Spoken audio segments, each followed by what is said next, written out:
Well, thank you so much for checking out this video. If you're watching this video later, you're going to want to skip ahead by that much time, an hour and 53 minutes, if you're looking for the Game Awards 2025 nominees announcement. This will be the waiting room as well as my reaction. I'll provide a timestamp below as well if you're looking for that. So if you want to see my reaction to the Game Awards 2025 nominees announcement, we will do that. I'm also going to do my own Game Awards 2025 predictions. I'm going to go through, what do I have here? The 10 games that I think are most likely to get a Game of the Year nomination. I've got them kind of in order, somewhat of what I think is the most likely. Now, I'm going to end the previous stream. We were hanging out in a morning coffee segment that is for members, so be sure to become a member to the channel. If you want to support me directly, it adds to the total over here.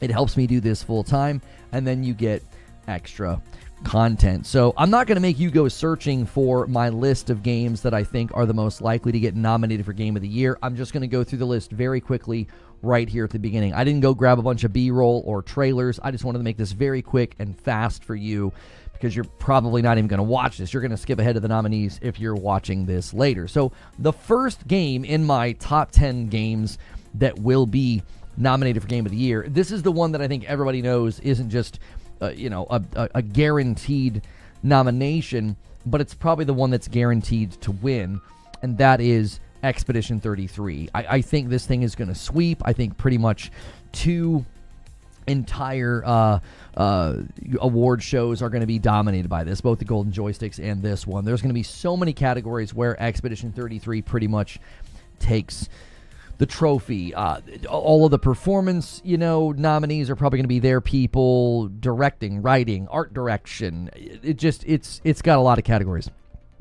A lot. And there's going to be, I think, a really, really hard path for anybody to beat Expedition 33 if it's going up against it. I think people really, really forget how dominant this game was when it came out. What happens when it isn't even nominated? That is not going to happen. That would be probably the most absurd result of anything. There's just no way. Currently, Expedition 33 has a 92 on OpenCritic with 196 reviews. It has more quantitative reviews than any of the games in my top 10, any of the top scoring games this year. It's got a quantitative advantage. It's got a qualitative advantage. Expedition 33 is almost assuredly going to be not just nominated, but win pretty much every category that it is in. So that's the first. Guys, if you're watching this right now, also make sure and hit the like button. That really helps me when the like button gets pushed quickly right at the start. And if you're watching this later, do the same thing. Hit that like button. So the number one game that I think is pretty much guaranteed to get not just a nomination, but the Game of the Year win is Expedition 33. Now, in the number 2 spot, and I'm just basing this roughly off of score and number of reviews, but in the number 2 spot, I do think Hades 2 is very likely to secure a nomination for Game of the Year. It has a 94 on OpenCritic. It has 107 reviews. So again, having both the quantitative advantage as well as qualitative. 96, no, hang on. It's a 92, and there's 196 total reviews. So you might have misheard me. Maybe I misspoke. Expedition 33 has a 92 and 196 total reviews. Hades 2 has a 94 with 107 total reviews. So that's a lot of people that scored it very well, increasing its likelihood to get a nomination. So Hades 2 is probably one of the 6 to receive a nom. The next game that I think is very, very likely to get a nomination, and a lot of people forget about this game. A lot of you have just completely forgotten about it, but I think Split Fiction has a very high likelihood of getting a nomination. It has a 91 on OpenCritic with 180 total reviews. So it has been reviewed by a lot of people as well. I mean, that's an insane number of reviews. 180 with a 91. You got to remember, It Takes Two was the Game of the Year winner the year it came out. This is essentially its spiritual sequel, drawing in on a lot of the ideas and a lot of the things that we've seen. In It Takes Two was praised. They kind of increased all of those sort of mechanics and ideas in Split Fiction. Thank you, Rory, for 1 month of membership over here on YouTube. Let me add you to the total. Twitch has a little bit of a head start because they can gift during morning coffee. So those are the first 3 games so far that I think will get nominations, or very likely to get nominations for Game of the Year: Expedition 33, Hades 2, and Split Fiction. The next game, number 4 in my top 10 games that are likely to get nominated for Game of the Year, is Death Stranding 2. Death Stranding 2 has a 90 with 166 total reviews on OpenCritic. So again, when you're in 90 and above, when you're in the high 80s and above, honestly, if you're like, I think if you're in the high 80s and you have tons of reviews, your chances of getting nominated go up quite a bit, because there are some games that have really good scores in the 90s, but then they only have like 40 or 50 reviews. So their chances of winning are diminished because they're just not going to get enough votes. They're not going to have enough people kind of considering them or voting for them with the way that the jury process works. So Death Stranding 2 is number 4 for me in this list because it has a 90 with 166.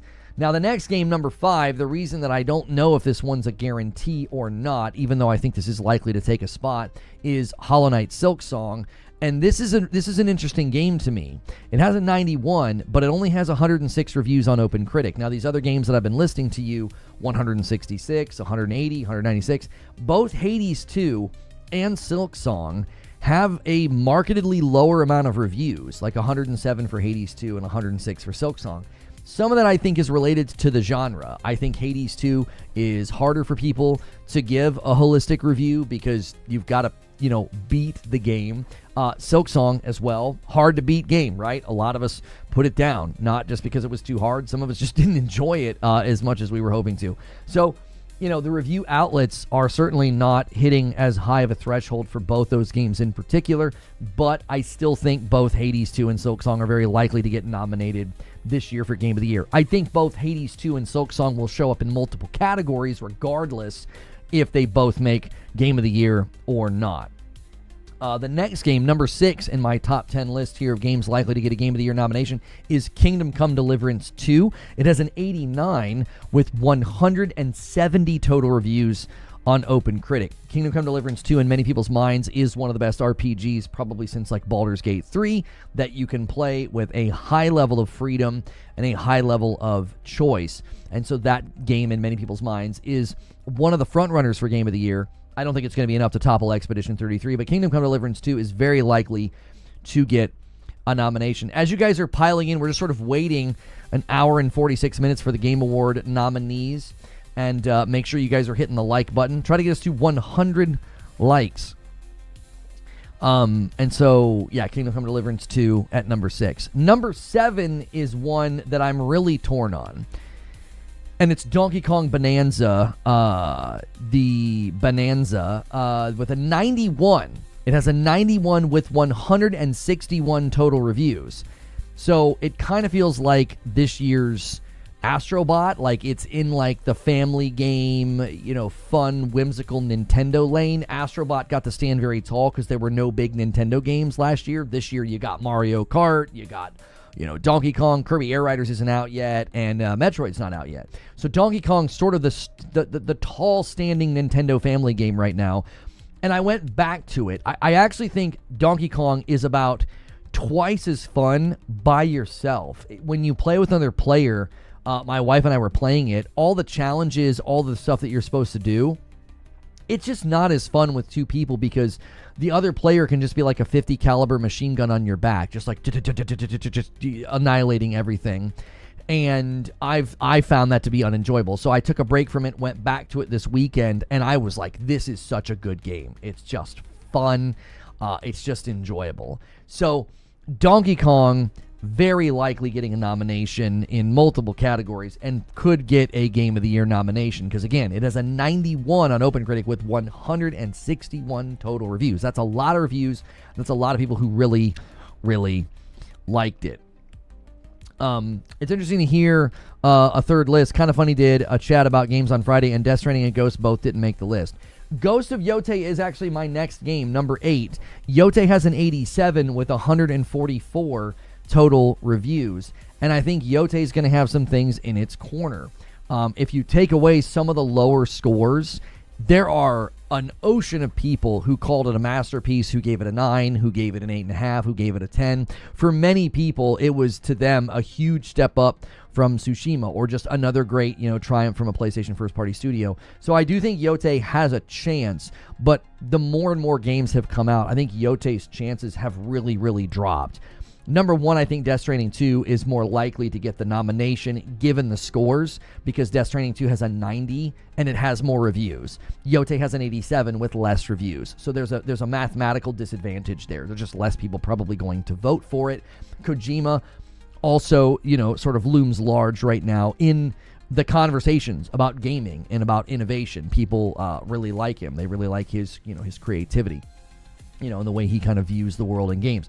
So I do think Yote is in the top 10 of games that could get nominated for Game of the Year, but I think its chances have been somewhat diminished.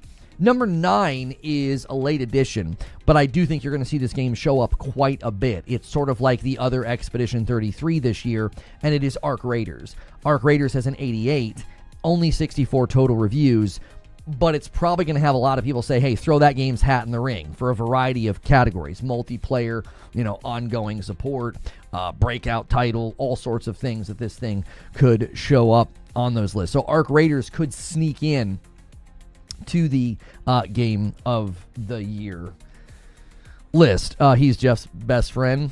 Kojima getting a nomination will have nothing to do with that, because Geoff has nothing to do with the jury process and the voting. He's intentionally completely removed himself from that part of the process. So Arc Raiders. Number 10 is another one that people have forgotten about that I do think is going to show up in a bunch of categories. Unfortunately for this game, both Silksong and Hades 2 came out this year, which is unfortunate. But I do think this game deserves a lot of praise, and I do think it's going to end up in a lot of categories. And that is Blueprints. Blueprints is my number 10. I think it's in the top 10 of potential games that are going, to get a Game of the Year nomination. I also think Blueprints is going to show up in a handful of categories. Unfortunate for Blueprints, though, I do think in Game of the Year running, Hades 2 and Silksong are going to make it really, really hard for it to be sort of remembered in the Game of the Year conversation. I think for many people, it won't get a Game of the Year vote. They'll vote for it in other categories. They'll vote for it in like indie or breakout indie or something of that nature. Now, there's an ongoing conversation about what is an indie game, and people are saying, well, if they have a publisher, they're not an indie game. The difficulty with that is there are very small games and very scrappy games out there who find themselves in a lucky situation to suddenly have a publisher and to be like, well, that's not an indie studio anymore. And it's like, okay, so 4 people were making a game and they got Devolver to help them with funding, so it's not an indie title anymore. I struggle with this definition. I struggle with this category because I think it is very, very odd to be like, only people who don't have a publisher should be in contention. And it's like, that's a really small list of games now. More and more, it's difficult for games of size and scope to be completely self-funded. I believe like Silksong is one of those because they made so much money on the first Hollow Knight. Like, they don't need a publisher. And so I think it'll be interesting to see. I think that's going to be the biggest debate this year. I think people are going to quickly get over the fact and accept the fact that like Expedition 33 is sweeping, and they're going to walk away with anywhere from 5 to 7 awards easily. But I also think people are going to fixate on what's an indie and what's not. Because there are some titles that are going to be nominated and win indie awards that some studios, publishers, and commentators are going to say, well, that's not really an indie title, right? So that's my 10. My top 10 is Expedition 33, Hades 2, Split Fiction, Death Stranding 2, Silksong, Kingdom Come Deliverance 2, Donkey Kong, Yote, Arc Raiders, and Blueprints. The ones that are the least likely to make it in the 6 nominations, I think Yote probably gets bumped by Death Stranding. I think Silksong and Hades 2 might cannibalize each other, so only one of them makes it. I think Hades 2 and Silksong are going to make it really, really hard for Blueprints to get in there, which means you're only like guaranteed noms in my mind are like Expedition 33, Split Fiction, and Kingdom Come Deliverance 2. I think those are your 3 almost like guaranteed votes because they're not really stepping on anybody's toes. Like Hades 2, Silksong, not Donkey Kong, but like there's just games I feel like they're in categories or like genres that they'll kind of step on each other's toes a little bit. So I feel like the most guaranteed noms are Expedition 33, Split Fiction, and Kingdom Come Deliverance 2, because I do think they sort of stand alone without anybody kind of like stepping on their toes. Like I could see Blueprints just not getting nominated for Game of the Year because Hades 2 or Silksong kind of takes that slot.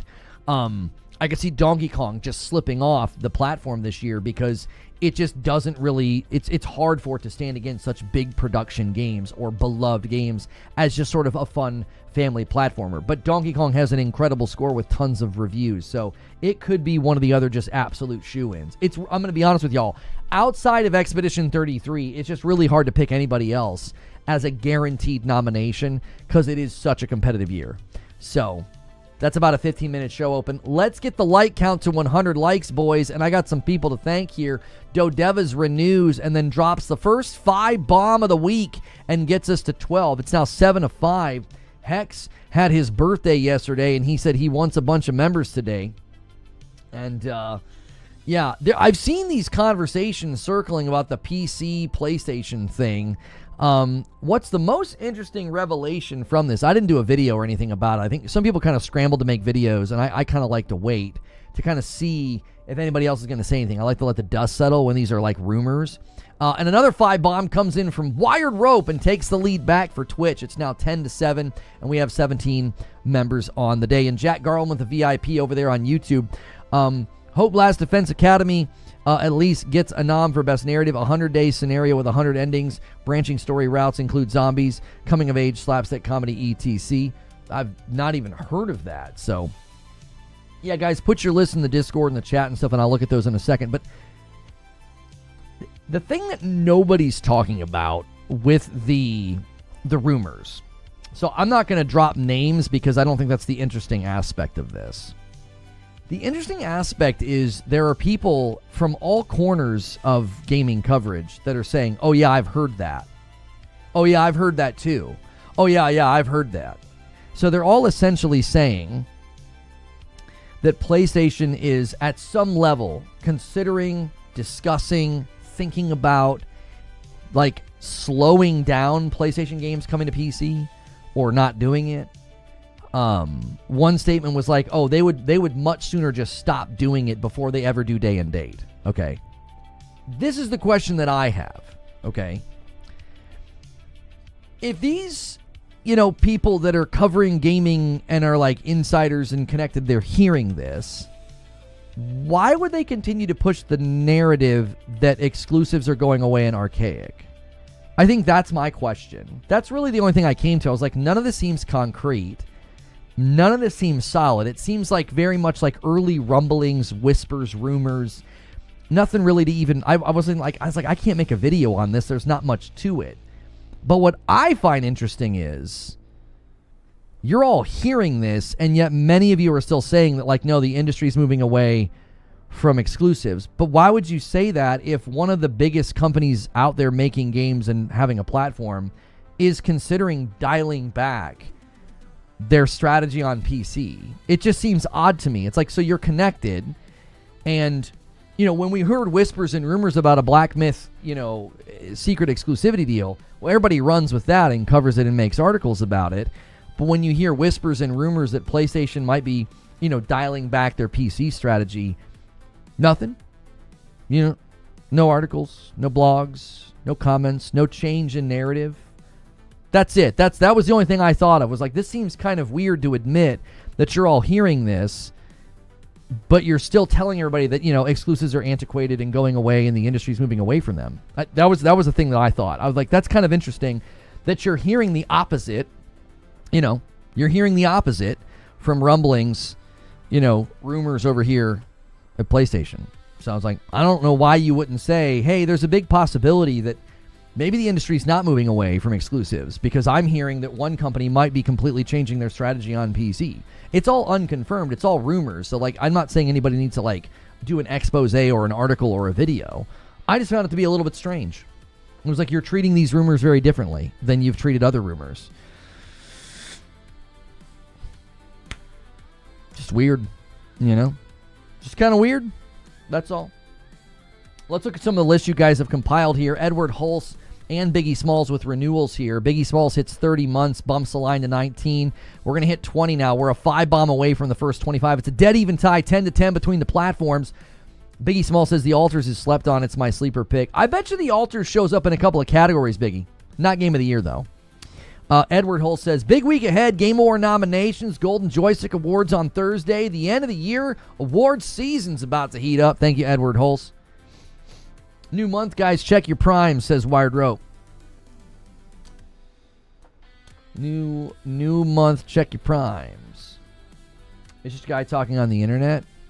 187, the only reason I paid attention to it is because a lot of other folks were saying, oh yeah, I've heard the same thing. This isn't one person that said, oh, I heard this. It's multiple people now saying, no, yeah, I've heard the same thing. I've heard that PlayStation is reconsidering their PC strat. And then who was it? Was it somebody said that in their recent earnings call or something, like PlayStation didn't even talk about, what was it? This is the claim. This is the claim. During Sony's annual corporate report, it showed only 2% of their total gaming revenue came from multi-platform. They also removed any mention of multi-platform from their key points of growth, and they replaced it with PS5 sales. So again, you've got multiple sources saying that they've heard this, that it's being reconsidered or considered or something. To some effect, it's being discussed. And then their earnings call wasn't drawing as much attention to it. Yote has to win it. I don't think Yote is going to win almost any category, I'm going to be honest with you. I think Yote will get a couple nominations like soundtrack, art direction, action game, but I don't think it wins. I think Kazan's going to take the action game. I don't think Yote wins anything. I'm going to be real with you. I don't think so. Like, it's my favorite game this year, but I don't think it's going to win any of the game categories that it lands in. So, hour and a half to showtime, boys.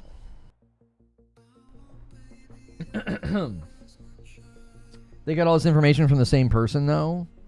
Have they confirmed that, Paul? Have they all confirmed they spoke to the same person? The clip I saw, the one guy just guessed who it was. They didn't say it was the same person that Jez spoke to.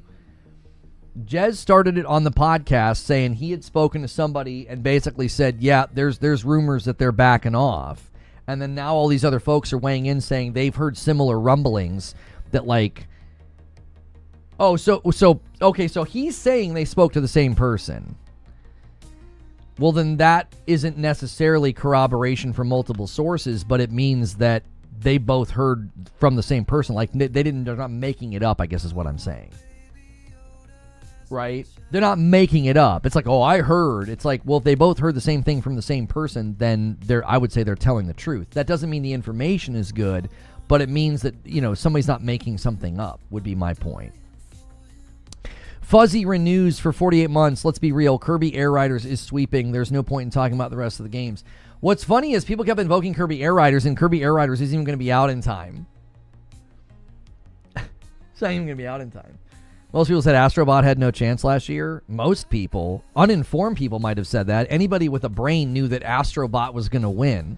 It had such an amazing score and so many reviews. Like, anybody who thought that, like, just go to Astrobot Open Critic. Anybody who thought Astrobot didn't stand a chance was coping, like, their mind off. It had a 95 with 179 reviews. Anybody who thought Astrobot had no chance was delusional. Like, there's no way to be nice about that. I kept telling people all last year, I was like, Astrobot's going to surprise a lot of you naysayers. You have no idea how strong little homie is in the running. And anybody who thought he didn't stand a chance wasn't paying attention to any of the history of the Game Awards and how it works. It was like a guaranteed win. Nothing was close to it with respect to the jury process and the review outlets. Nothing was close to Astrobot. It wasn't even my personal favorite game last year. It was obvious it was going to win. It was so clear. And he's like, he walked away with so many awards and people were so mad. And one of the claimed conspiracy, it's like, Oh, okay. So it's a conspiracy when your favorite game doesn't win. Got it. Okay. So why even watch then? Why even watch the awards? If it doesn't go exactly how you think, it's a conspiracy. Okay. Fuzzy's renewing on Twitch as well for 14 months. I don't know who Fuzzy is on YouTube, but he sounds smart and bumps the line to 22. My man Behemoth comes in with 56 months and says, almost 5 years. Oh no, thanks for the great content. Thanks for all the support over the years, Behemoth. You're the man. And thanks, guys, for a strong turnout on a Monday as we wait for the Game Awards to turn on the nominees in about an hour and a half. Make sure you guys are smashing the like button. Death Stranding. I think Death Stranding 2 probably gets a Game of the Year nomination, probably a soundtrack nomination, probably an art direction nomination, probably a direction nomination. It's going to struggle to win all of those categories because it's going to be going up against Expedition 33. It's going to be tough. You know what I mean? Like, a lot. That's, I think, one of the biggest challenges for Death Stranding 2 is it's going to be going up against Expedition 33 in every category. Dab me up. Thank you for 19 months, Lushy. I cannot count you in the total unless you're on Member Plus or above, because I can't tell if that's a gifted member or not. And if I count gifted members twice, that's counterproductive. I think you missed Mind's Eye. Oh, that's right. I forgot about Mind's Eye. Monster Hunter Wilds. You know, I didn't include Monster Hunter Wilds because any game that launches in that state, I don't think should get nominated or awarded for anything. It had so many performance issues and problems. I don't think it should be awarded at all. I don't even know where it stands right now on Steam. Yeah, if this is your score on Steam, frick you. You don't get an award. I'm sorry. It had performance issues, and it looked really, really ugly on console as well. Like, I said the same thing about Jedi Survivor, and I really liked that game once they fixed it. But if this is how your game launches, frick you. Like, you don't get noms, you don't get mention. Get the frick out of here with this slop. Like, sorry, not sorry. Don't nominate games like that for anything. The review outlets and the score that has on OpenCritic, I think is embarrassing. That's such an embarrassment. Games like that should not be getting a pass for all of the just mountain of performance issues that it has. It's Monster Hunter though. I don't give. What's that mean? That would have been like excusing Jedi Survivor because it was Star Wars. You know? What about Ball Pit? Ball Pit will definitely land in the indie categories. And a 10 bomb comes in from Behemoth. The first 10 bomb of the week. And I now owe a member to YouTube. Thank you so much. Listen, I liked Jedi Survivor, and I kept the same energy about Jedi Survivor. I was like, I hope Jedi Survivor doesn't get nominated for anything because they knowingly launched a game that wasn't ready. You shouldn't get nominated when you do that. You shouldn't be awarded. I'm not talking about like a little bit of frame stutter. I'm talking about games that didn't run like passable. Like their scores are terrible. Their scores are terrible on PC for a reason. Both Jedi Survivor and Monster Hunter Wilds. There's the membership that I owe you guys. Thank you so much, Behemoth. Do you think we'll get anything Mario Galaxy related? Probably. Like a trailer or something. Does Aaron Paul deserve to be Performance of the Year for his Robertson and Dispatch? I've not played Dispatch. Dispatch will likely get some noms from what I've seen, just like Ball Pit. Game of the Year is just going to be a ridiculously hard category. You know? It just is. Like, can you imagine being in the indie category? And here's something that's interesting, too. People are saying that, like, Ball Pit shouldn't be up for indie games because it's got Devolver as a publisher. And I think I don't know how to... Did they define it on their website? I wonder how they define the indie category. Let me see. If we can... Coming soon. The Game Awards 2024. Do they have their results like on their website? No, their website's been completely turned into a coming soon splash page. So I don't know if there's a way to get to their what's like Geoff Keighley's organization, like what's their definition of an indie game? Like how do they define it? Because being like, yeah, Ball Pit can't be nominated because they have Devolver as a publisher. I'm like, wait, what? Like that? Okay.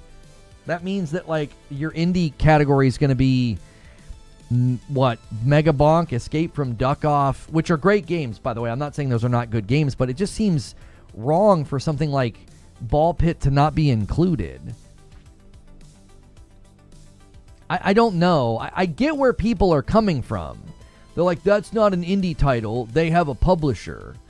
And I'm like, didn't Dave the Diver have a publisher? Yeah, that's the thing. I don't know. Like, when I look at a game like Dave the Diver and you find out that, how many people worked on Dave the Diver? I forget. It's like a small team, isn't it? I'm pretty sure Ball Pit's not a huge team.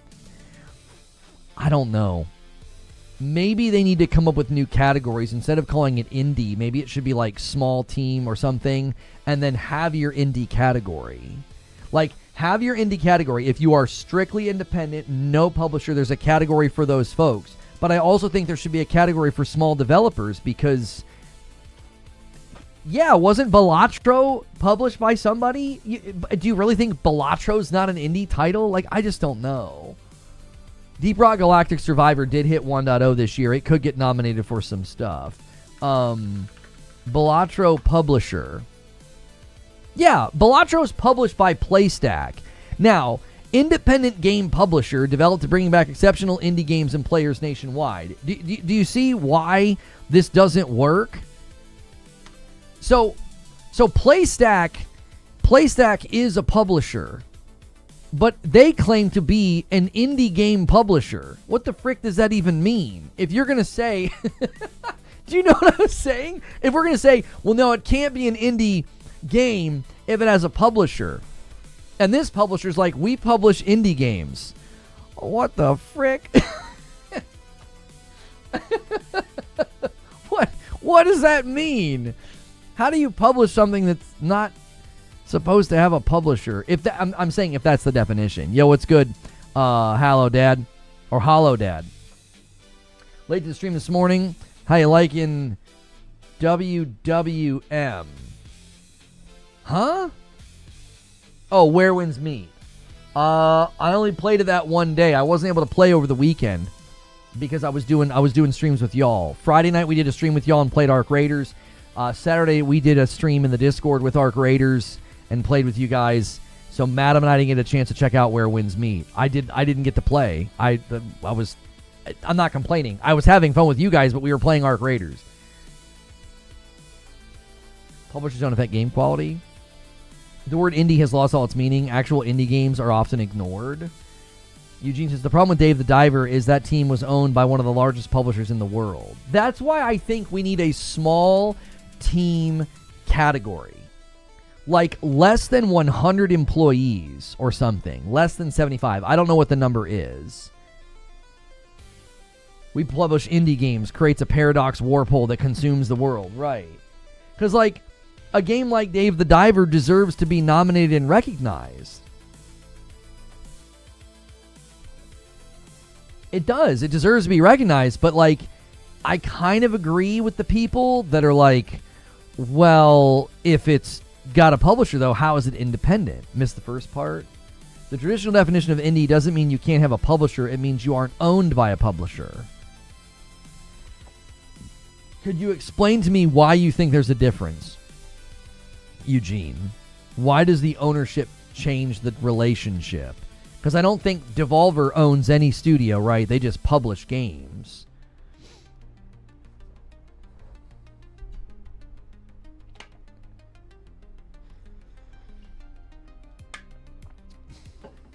I agree. Some studio category, large studio category, game of the year where all the games could potentially win. Budget should also count. Indie feels more like an indication of size and scope than corporate structure of the entity. I've always agreed with that position, Zubair. That, like, let's say you're a really small team. There's like 10 of you, and you get scooped up by a publisher, and they own you, and they help publish your game.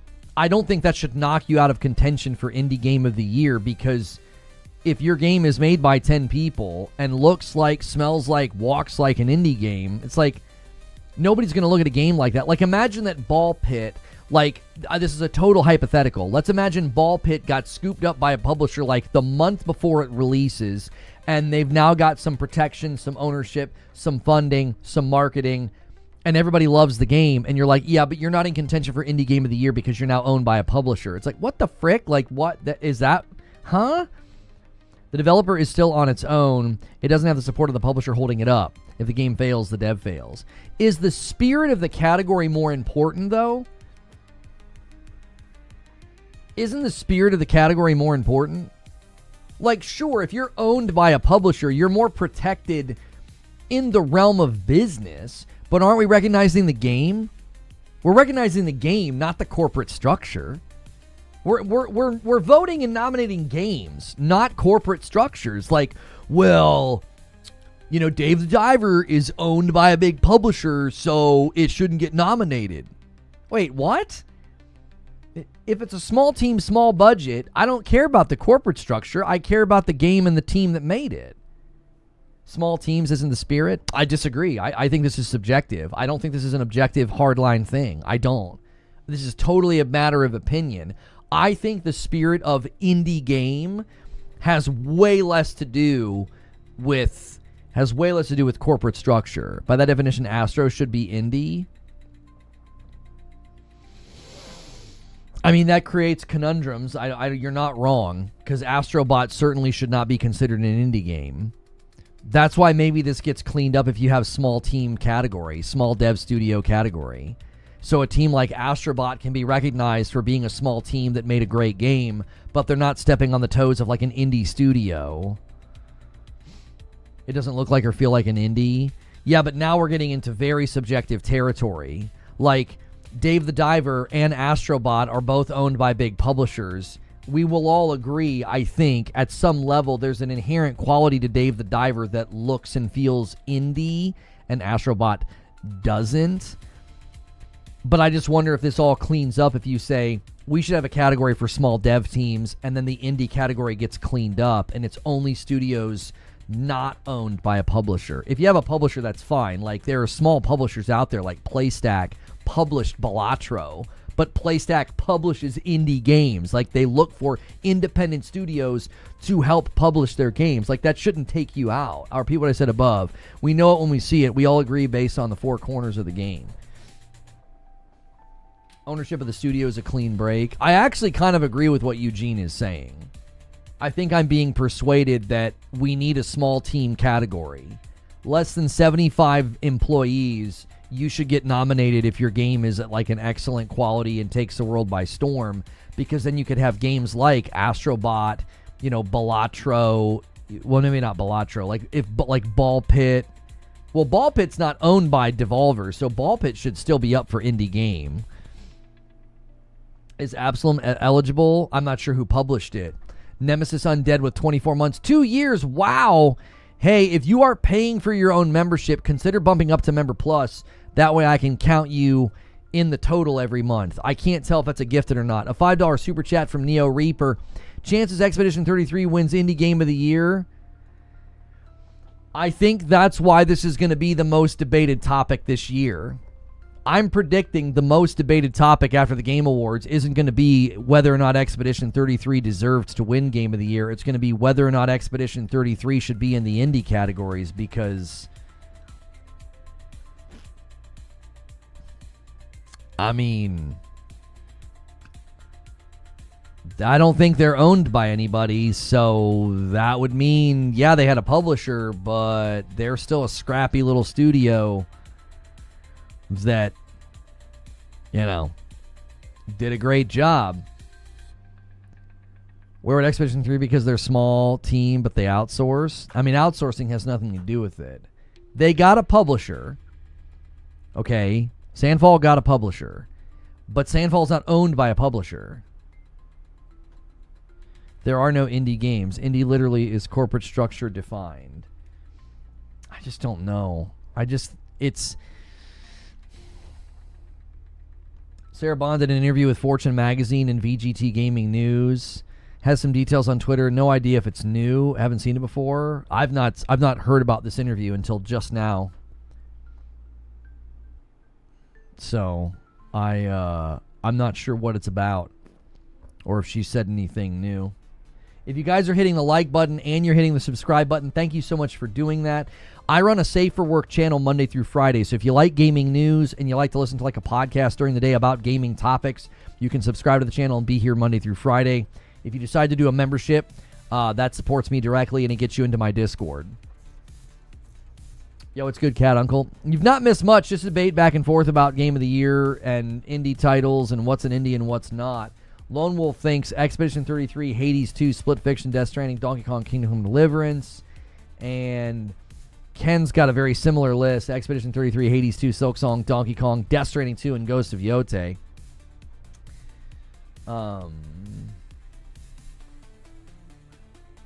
Absalom is published by Dotemu, but owned by Guard Crush Games and Supermonks. The reward is for developers who are outside the traditional publisher paradigm. I feel like I agree with that. Like I'm definitely not landed on a firm position here because I think that the struggle is we don't have like a consensus or a firm definition because the community says it and means something different every time they say it. When somebody's like, oh man, that was like an indie title, or that's an indie title, sometimes they're literally just talking about like the vibe of the game or the size of the team. But like rigid definition, you would say that like Dave the Diver was not an independent because they were owned by a big publisher. Even though you look at Dave the Diver and you're like, it looks like, walks like, talks like an indie game. Even the dev team looks like, walks like, talks like an indie studio. But you're like, well, you're owned by a big publisher. Therefore, you're sort of protected in a way that other indie studios are not protected.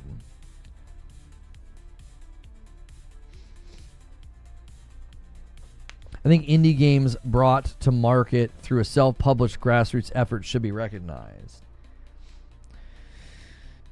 And that's too narrow, though, because I think an independent studio who gets a publisher, like Balatro was published by PlayStack. Okay, that was last year. Balatro was published by PlayStack. That's a publisher that literally says they publish indie games. So that's not somebody getting grassroots support. They went and found a publisher. Like Ball Pit is published by Devolver Digital.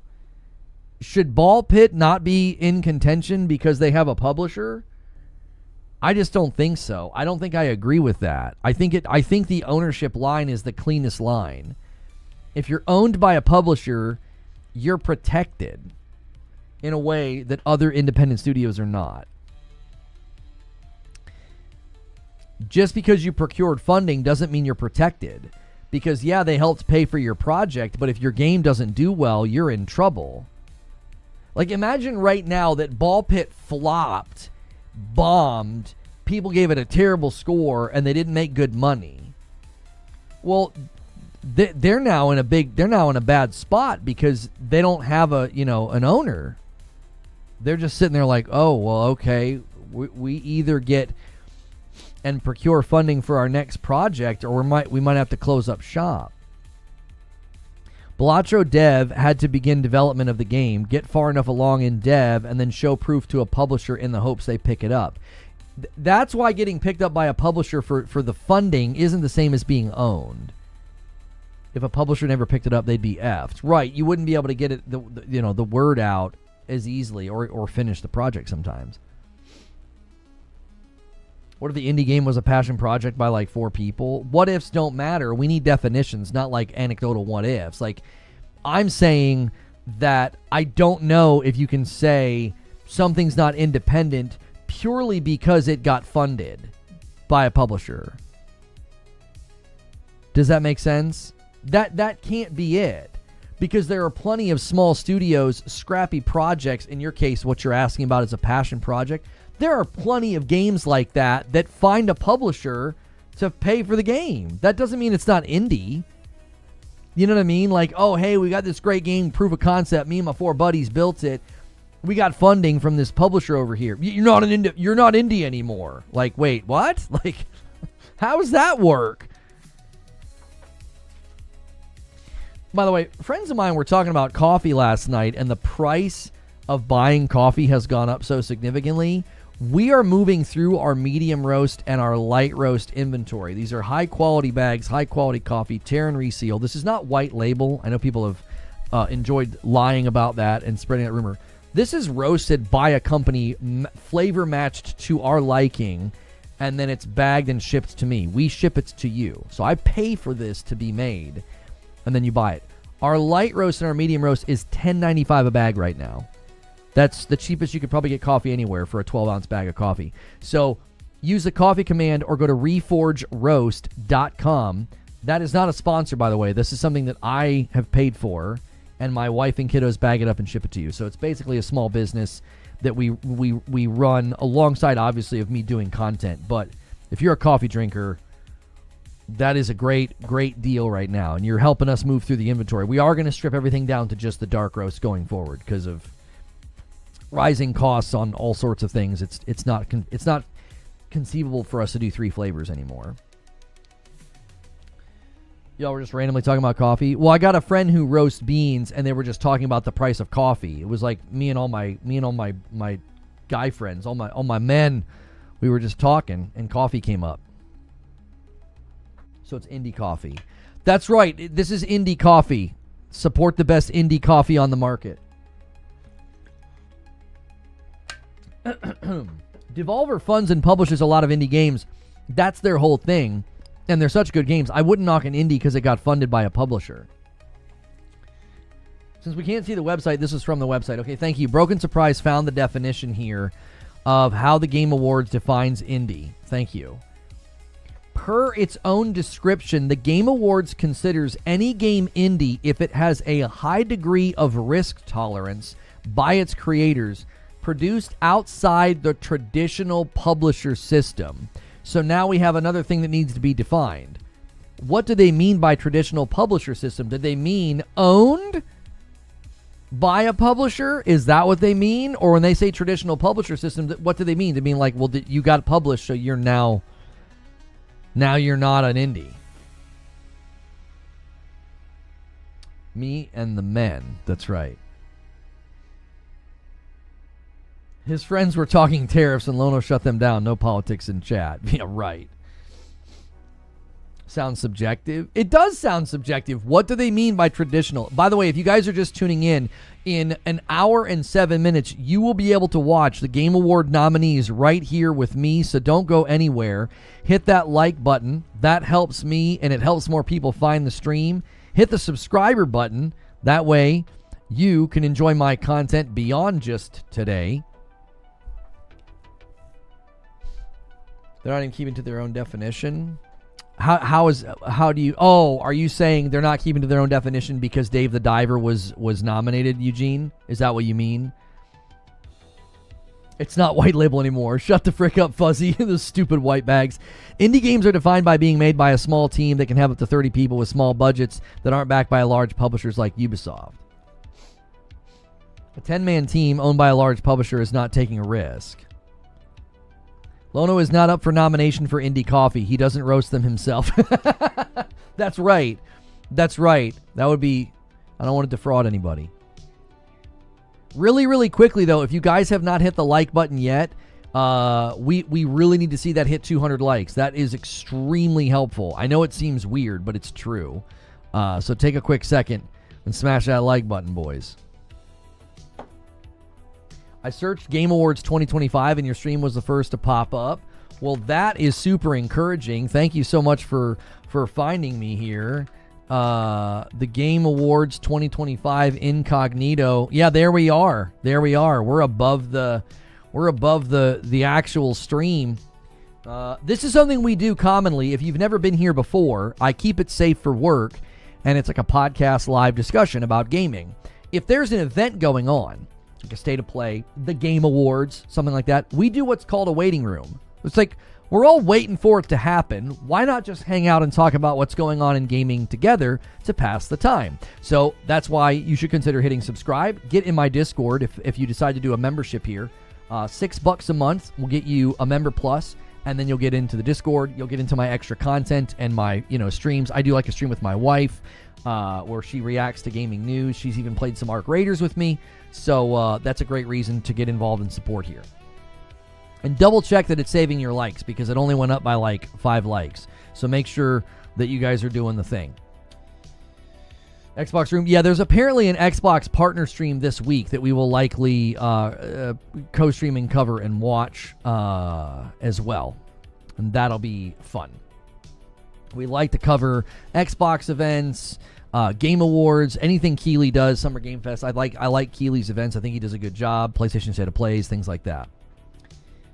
I define indie games the same way I do indie movies. If it's not financially backed by a large studio or owned by a large publisher studio and have creative freedom, small budget, and small core team.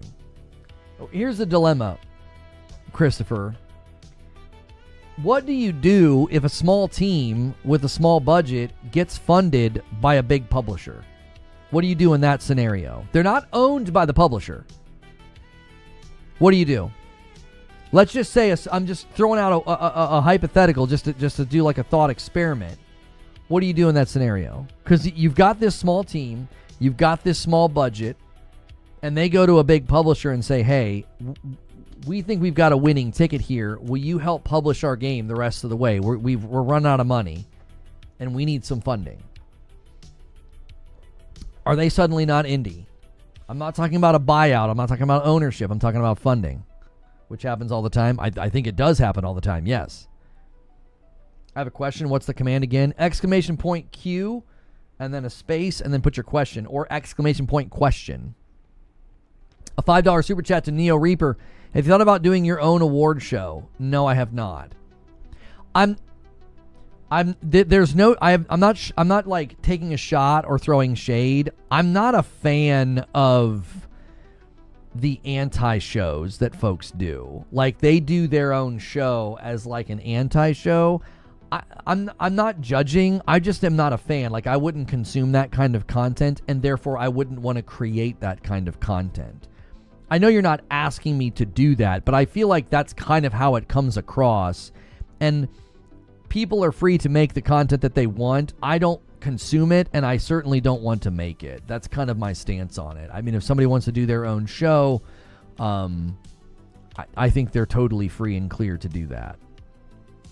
I think the spirit of the indie category is having a set of games that exist outside of the regular noms. I think this is exactly the spirit of the category. Finding games and studios that are sort of, as we've said, like, they're not sort of owned and backed and protected by like a traditional publisher setup. The mini Game Awards, that's right. Financial support doesn't change a game dev from being independent. The Clanker's opinion. A game is defined as indie if it is developed by individuals or small teams without the financial and technical support of a large game publisher like EA or Ubisoft. Yeah, I think, again, the problem with that definition, that's like AI's definition. The problem with that definition is just because a game gets funding from a big studio, a big publisher, doesn't mean it suddenly gets converted into non-indie. Do you know what I'm saying?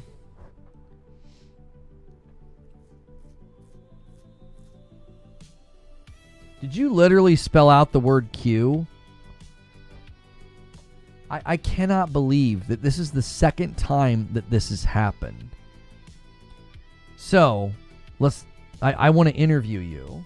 So when I said Q, you didn't think, well, he means the letter. You thought, he wants me to spell out the word Q.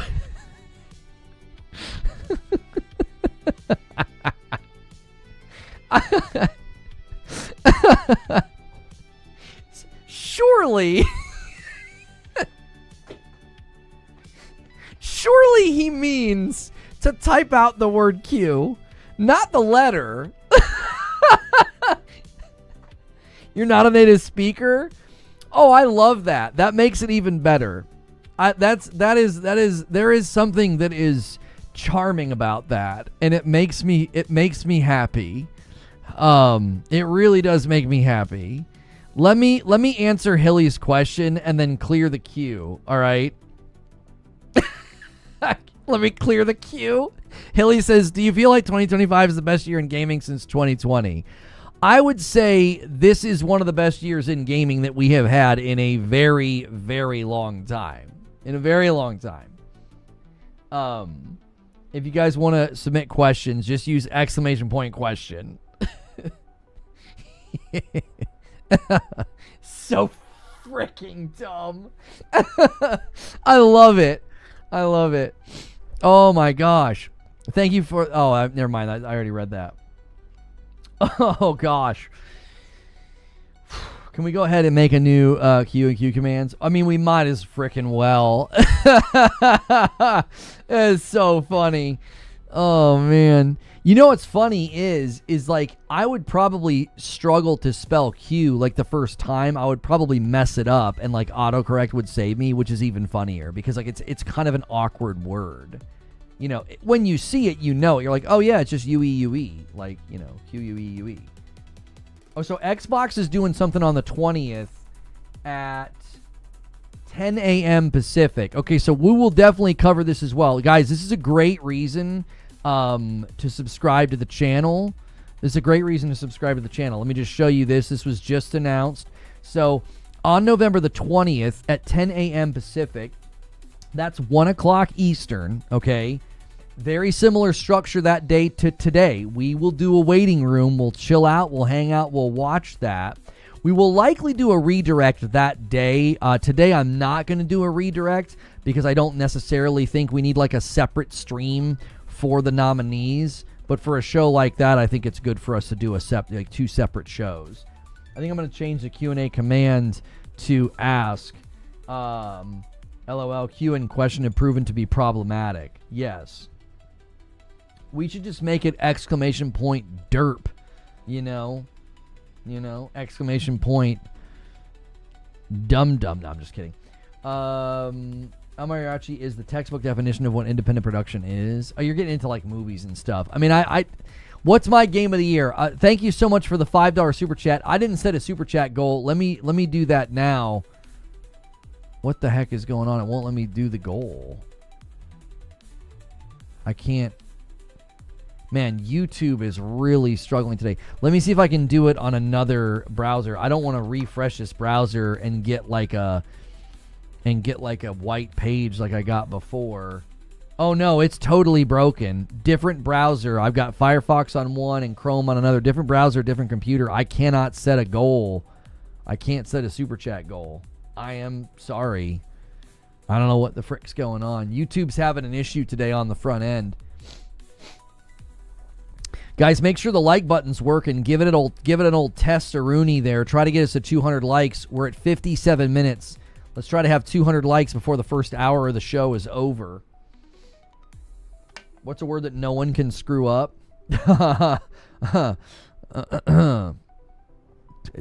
Every word can be screwed up by somebody, trust me. With minimal effort. With minimal effort. People are like, what'd he say? Like, ! Ask. And they'll put axe.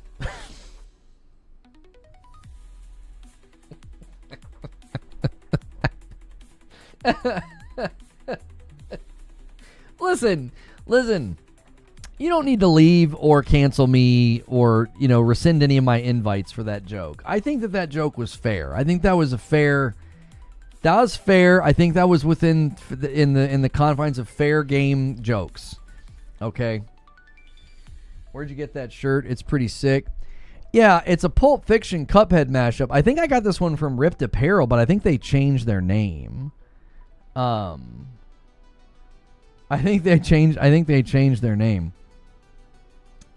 to something else. Because I get emails now from another t-shirt company. I think it's them, and I can't remember their name now. I tried to partner with them. They just made it such a pain in the butt. I didn't even mean to wear the shirt. I just I forgot about that shirt. And then this morning, one of my kids remarked about it, and I was like, oh yeah, this is a Ripped Apparel shirt. I forgot.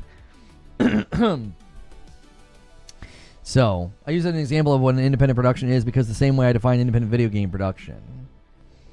Are you looking forward to seeing the Asmongold DSP simulcast later this week? He broke the internet in the gaming verse on X this weekend. They're going to do a simulcast. Zach's trying to get him unbanned on Twitch, which I think is... I think that's a fun timeline where Zach farms everybody for content, which is why you should never ever decide to clap back on him. It doesn't work. But he's kind of on like good guy arc where he's like, let's get Phil back on Twitch. So I don't know if he's going to succeed in his endeavors. I don't even know why Phil got banned from Twitch. Like, get Clancy on that. I got unbanned after 4 years and 9 months. Like, if you can unban me after 4 years and 9 months, you know, I think we can get Phil back on the platform.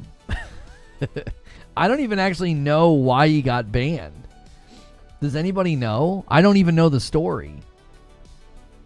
I've never followed any of that, and then all of a sudden I started seeing it in my feeds on YouTube because Asmongold was reacting to stuff. We got some people submitting questions with the question command. That is something you can do as a sub or a member. So that incident is why? So permanently, because he...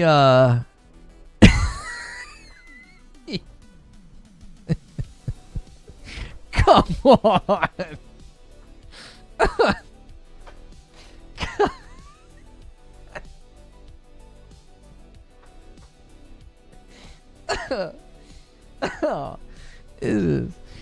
I mean, listen, I get called an e-beggar. I know he gets called an e-beggar. I guess that's probably better than e-tugger. I mean, you know, if you're going to be known for something, dear Lord, isn't there been enough time? The animated GIFs are just phenomenal. They're just phenomenal. Gee, many freaking Christmas. Yeah, I think enough time has passed. I don't think... Listen, I don't think that should be a perma. You know? I don't think it should be a perma. There was a chick that like spread her cheeks on stream that got unbanned. You know what I'm saying? There was a girl who took her top off and got unbanned. You know what I'm saying? Let the homie back on the platform.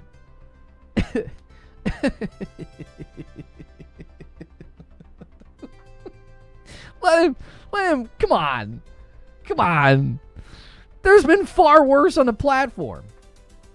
Yeah, a chick essaying a guy. She got back on the platform. You know what I'm saying? I think that's a valiant and noble thing for Zach to do. Hashtag unbanned Phil. Come on. Oh, gosh.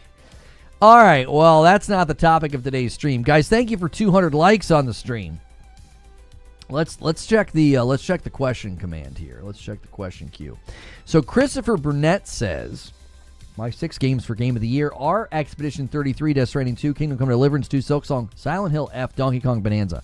I don't think Silent Hill F's got a shot. I'm going to be real with you. Okay? I'm going to be real with you. I don't think they've got a shot. I think everything else you put there has a shot of getting up there. I mean, Expedition 33 is pretty much the shoe-in. But, yeah. Yeah. What do you mean Spirit Cheeks like literal porn? Yeah. She claimed that she went live on the wrong platform. You know what I'm saying? Like, come on, man. You can't be like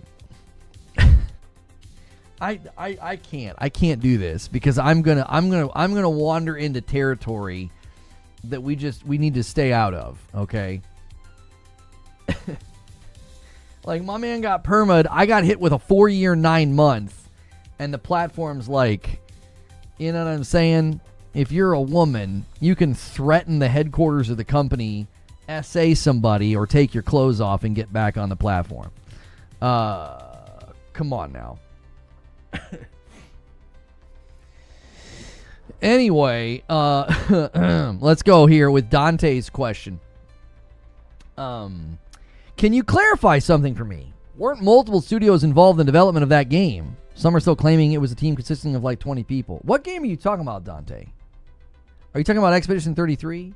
Expedition 33's core team was 40 people. There are hundreds of people that have touched the game because they did outsourcing for like localization, you know, bug detection, quality assurance, things like that. So they are a core team of 40, but they did outsourcing, so hundreds of people did in fact touch Expedition 33 in some capacity. But I still think you could say that, yeah, that was like a dev team of like 40 people. I think that that's fair. Like, I think a lot of people got like real persnickety and almost kind of uppity, like 40 people didn't make that game. And it's like, okay, lots of independent studios of like 10 to 20 people probably do some level of outsourcing. That doesn't mean that you would say that suddenly that game wasn't built by a, you know, a dev team of 20 to 30 people. Expedition 33 had 40 people in France. Localization animations were in Korea, and where other localization credits were in the 200.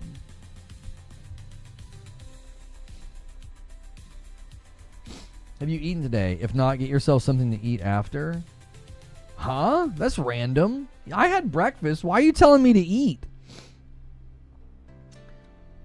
Remember Phil said you tipped him money asking him to be on your show. Dude's delusional. I don't think he was delusional. I think somebody trolled him.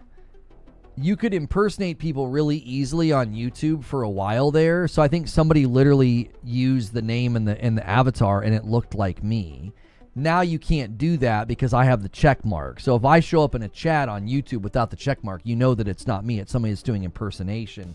And that account should be reported for that. You're not allowed to do that. You're not allowed to do impersonation.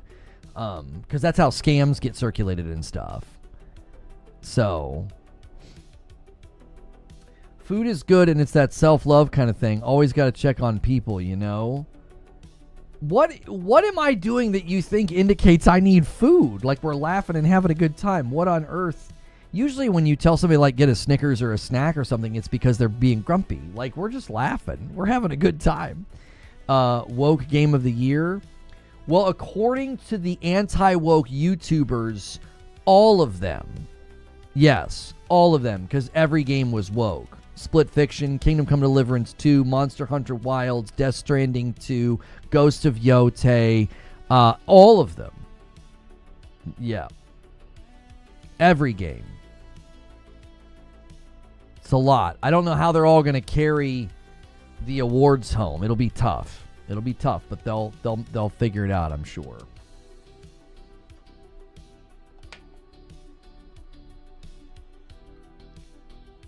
It's a tough year. It's a tough year to say games are going to flop when they don't flop pretty much left and right. What do you think they're going to do with AI vids right now? Exactly what you just said. Huh? Neo Reaper, pancakes or waffles? Listen, this is going to be a controversial position. Neither. Why the frick are you eating that in the morning? Like, what are you doing? Can you just give me some fried batter with sugary syrup on top to start my day? I like starting my day and an hour and a half later feeling tired and miserable. Like that's a great just let me start my day like that, you know, Monday through Friday. That'll be great. Yeah, I tell you what, give me a cup of caffeine too, so in about 2 hours I don't feel tired and miserable. I'm also jittery because I got no protein in my system. Like what the frick? What are you doing? So you hate pastry? I don't get why we start our day with garbage. It doesn't make an ounce of sense to me. Like cereal is some of the most trash food you can buy in existence. It's trash. It's sugar, carbs, and like nothing else. Here, put that in your belly. Yeah. You'll get through one class period at school and feel like something has, you know, murdered your insides with all energy evacuating. Like, what are we doing? It's awful. Now, you give me like one of those with some eggs and sausage and some bacon or something, I'm good to go. But like by itself, what the frick? No. Why? That's terrible. You might as well just eat a cookie in the morning. It's faster. It's faster. Just eat a cookie. You know? Just grab your coffee and a cookie and call it a dadgum day.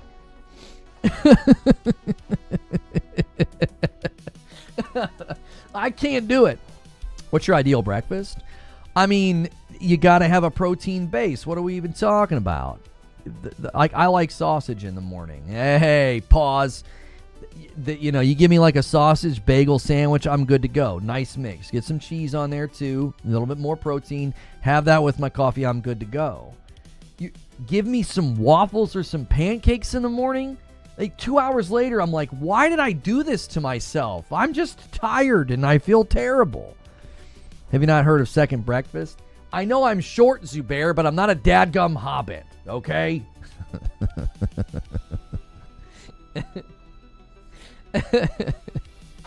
He didn't say by itself. I mean, he didn't say by itself. This is true. This is true. Maybe I was too presumptive. I'm sorry, Neo Reaper, if I presumed. But, like, I'll be honest with you. The only time I would get, like, pancakes or waffles is at, like, a breakfast joint where I can get, like, a bunch of other food with it. The time and the preparation that goes into them, it's like, what are you doing? Just toast some bread or bagel and slap some sausage and some bacon and some cheese in between it, and you're good to go. You're ready to rock and roll. You grab an English muffin, you grab a bagel, you grab some good old-fashioned white bread. You toast that sucker up, you put some sausage, some bacon, some cheese in the middle, and you're ready. All that time and energy making some frickin' pancakes or some dadgum waffles so that you're tired an hour and a half later? Huh? I went full trash American one time. I ate cheesecake for breakfast. Woo! Those were dark times. That's like waking up on the floor of somebody else's house. You know what I mean? You're like, where am I and why did I do this? That's rough, man. I don't know, man. I can't do it. Like, my kids will have, like, cereal for breakfast. I'm like, oh, that just looks bad. It looks like no energy, nothing. Patties or links? Links. Sausage links, toast, oatmeal. See, that sounds like a mature person. You know what I'm saying? You're not eating, like, Fruity Pebbles for breakfast and wondering why, like, an hour and a half into work, you're like, I can't get it together. I'm tired. Yeah, you didn't eat anything. You ate air. You ate overpriced, sugary air. You can definitely make, this is true. You can definitely make, like, protein pancakes, protein waffles. You can put stuff in there to make them, more protein-based. The Game of the Year noms leaked. Oh, I'm sure they did. Anyways, let's get back on topic. We're absolutely breaking YouTube 101. We're talking about stuff that has nothing to do with the topic, and we can't do that. All right, next question. What do you think about PlayStation rolling back their PC efforts? Okay, yeah, so I saw these rumors, and I didn't make a video, a short, or a tweet about it, because to me, it just seemed like there's internal rumblings and discussions about the PlayStation PC strategy. I don't find it surprising that PlayStation's like maybe reassessing. Here's what it could lead to. Okay, PlayStation could say, let's look at the results. Let's look at the fastest port we ever did. Let's look at the other ports, medium to long, windows of time. Okay? And they could be assessing, like, timelines and saying, well, maybe we should just start waiting 2 years. Maybe we should just kick games down the road further because we make the money either way, and, we should slow this down. They could also be more selective and start doing less and being like, well, let's just do, like, for example, it makes more sense to port the first game, like God of War 2018, and then to not port Ragnarok. I'm not saying that they're going to do this. I'm just saying I could see them argue that. They could say, hey, you know what? It makes more sense to have the introductory to the tentpole and then be like, you want the rest of the games, you got to come over to our platform.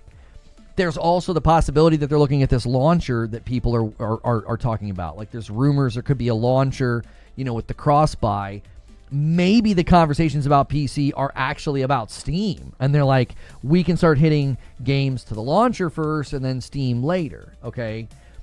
I think when you have people hearing these types of rumblings, it doesn't mean anything is changing. I just think it means they're considering and they're assessing internally, should we change strategy here? Shuhei Yoshida said it's like printing money because the cost of port is so low. It's just so low. You've already spent the bulk of the money, so why would you not port to PC? What I think is probably going on is they're just assessing the strategy and considering all options. I don't think they've landed on a concrete decision. We'll know if they discuss it in an earnings call. We'll know if in what would be the next game to get ported. Like I'm assuming it would be like Yote. It's going to be a long time to get confirmation. If 2 or 3 years from now, Yote still hasn't made the jump. Death Stranding 2 doesn't really count because Death Stranding 2 is something that Kojima owns. So at some point in the future, Kojima's going to put that on other platforms. We know this. So Death Stranding 2 is not like a first-party piece of property or studio. Are doing questions today? Yeah, you can always submit questions as a member. So Yote would be the next one. So if we get to like 2 or 3 years from now and Yote still hasn't made the jump and nothing else has, and PlayStation just doesn't really speak to it anymore, we could conclude at that point in time that they have changed strategies and they've just decided that they don't want to do it anymore. Either the money's not worth it, or maybe they're worried about brand dilution, because there is a serious concern that PlayStation might have. Again, I'm speculating here. I'm not speaking for PlayStation. They could potentially say this is going to lead to brand dilution. You're going to have a Steam machine and an Xbox PC hybrid in the living room playing our games. That's brand dilution. We don't want that. They could look at those devices and say, they're not a threat. They're not going to hit a market saturation that even concerns us. We'll take the extra money, right? They could also say, not really a threat, but it's a good motivation for us to do a PC launcher and put games there first. I mean, there's any number of combinations of outcomes here. And people were really mad because they said that, they felt like Jez walked it back. This is what I think happens. I try to believe the best about people as far as I can. I think he sits down on a podcast and is just shooting the bull. He's just talking. And he'll just say I was talking to somebody and they're a source that I trust, and it seems like PlayStation's walking back their PC strategy. Okay. Care for the leak. And if that's the case, then okay, yeah, no, we'll wait for that. We'll be just everybody hang tight. So that's what I think happened. Yeah, I'm seeing it, Brooklyn. We're not doing anything with that. So that's what I think happened. I think he was just shooting the bull and was just like, yeah, somebody that I trust said this, that it's, it's being discussed or whatever. I didn't go see his exact phrasing. He's not the only one saying that, though. So I don't think he was lying or making something up. There's now other people saying, oh yeah, I've heard the same thing. Now, what have I always said? When we started hearing rumblings that Xbox was considering all games, they were considering Halo, they were considering Gears, right? What did I say? I said, this to me is smoke, because there's a fire, there's rumblings, and it means Xbox is having conversations where everything's on the table. And what ended up happening? I mean, everything's coming, right? I would say, my guess here is, my assessment here is, there are genuine discussions happening at PlayStation, and they're just reassessing their PC strategy because the landscape of the living room is changing. The landscape of the living room is changing. And I think that doesn't mean that PlayStation's changing, Like, if you're like a hardcore, PlayStation fan, and you're wanting to run into the streets with this report and say, haha, you're not getting PC games anymore, I wouldn't get ahead of yourself here. I'd slow down, because I still think PlayStation's going to bring games to PC. They're just going to either adjust timing, maybe do their own launcher, maybe wait a little bit longer. But I don't think PlayStation's going to absolutely pull the e-brake and be like, no, we're not porting to PC anymore. I don't think that's going to happen. I think that would be very bizarre for them to just completely bail on it. Like, they've got Nixus, they've got property that they know they can put over there and get a decent amount of money for a very, very small amount of investment. Like, porting is super cheap in comparison to developing an entire game. Is PlayStation not making money going third party? The other element of this was, and this was claimed by MBG on Twitter, and so I don't know how accurate this is. He was referring to a Reddit post, okay? So he said, this could back up a change at PlayStation. He said, during this year, Sony's annual corporate report, it showed only 2% of their total gaming revenue came from multi-platform. 2%, okay? They also removed any mention of multi-platform from their key points of growth, and they replaced it with PS5 sales. So he's saying, and I'm not saying this, he's saying this. He's saying, listen, they weren't getting a ton of money, 2%, and they also didn't really mention it in this last call. So it's possible they've shifted it away and said, this isn't really worth it. We did it with some of our biggest titles. We did it with some of our biggest property, and it generated money.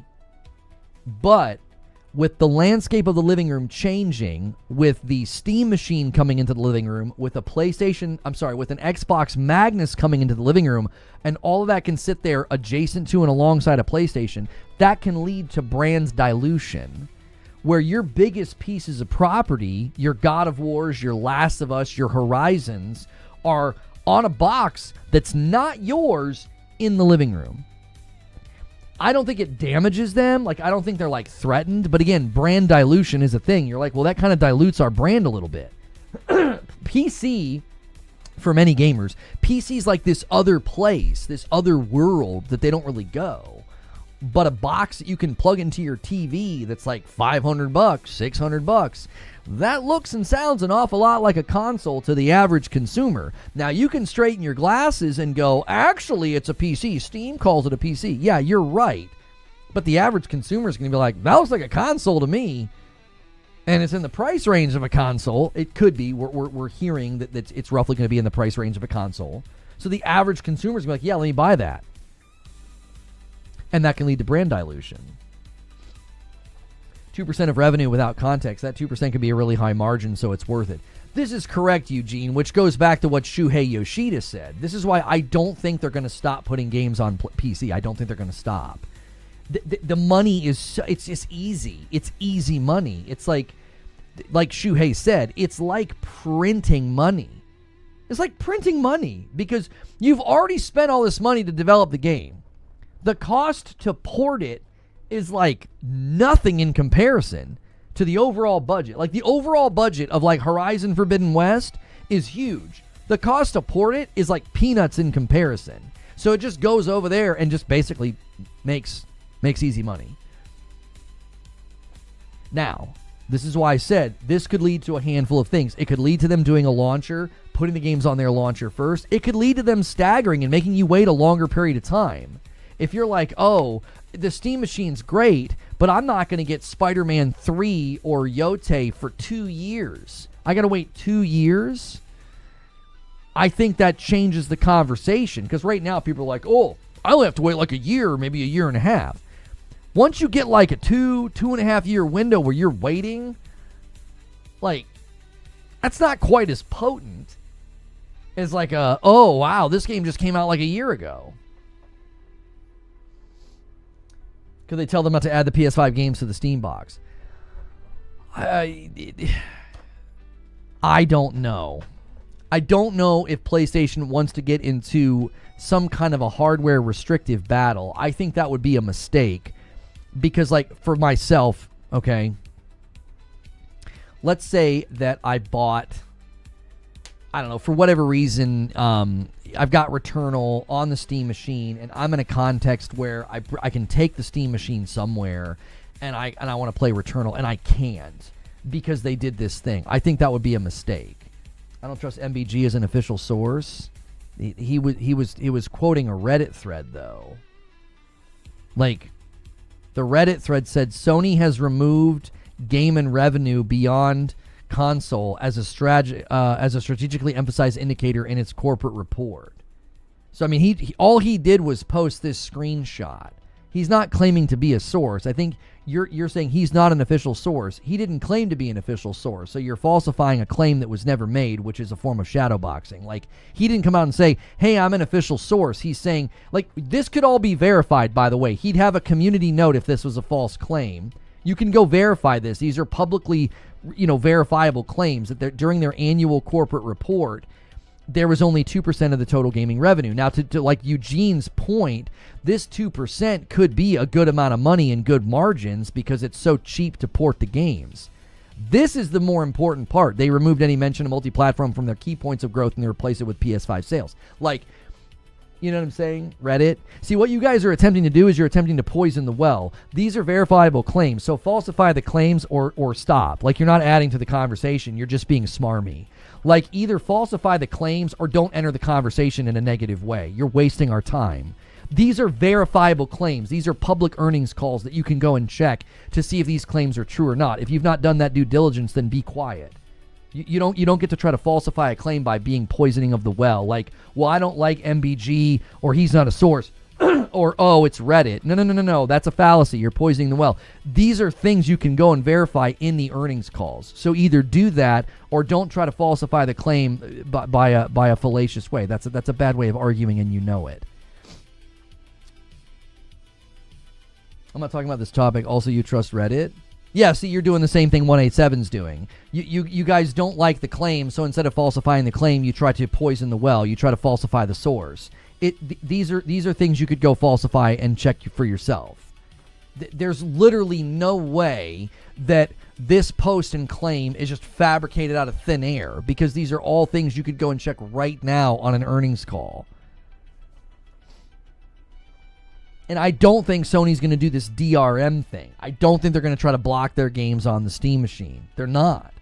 That doesn't make any sense. There would be no reason for them to do that. Now, if they want to slow the release schedule down, or if they want to do their own launcher or something, maybe. I don't think they want to get into this battle where, John bought Returnal on his PC and would like to play it on the Steam machine in his living room, and he can't do that. I do not think that's the appropriate response here, like, at all.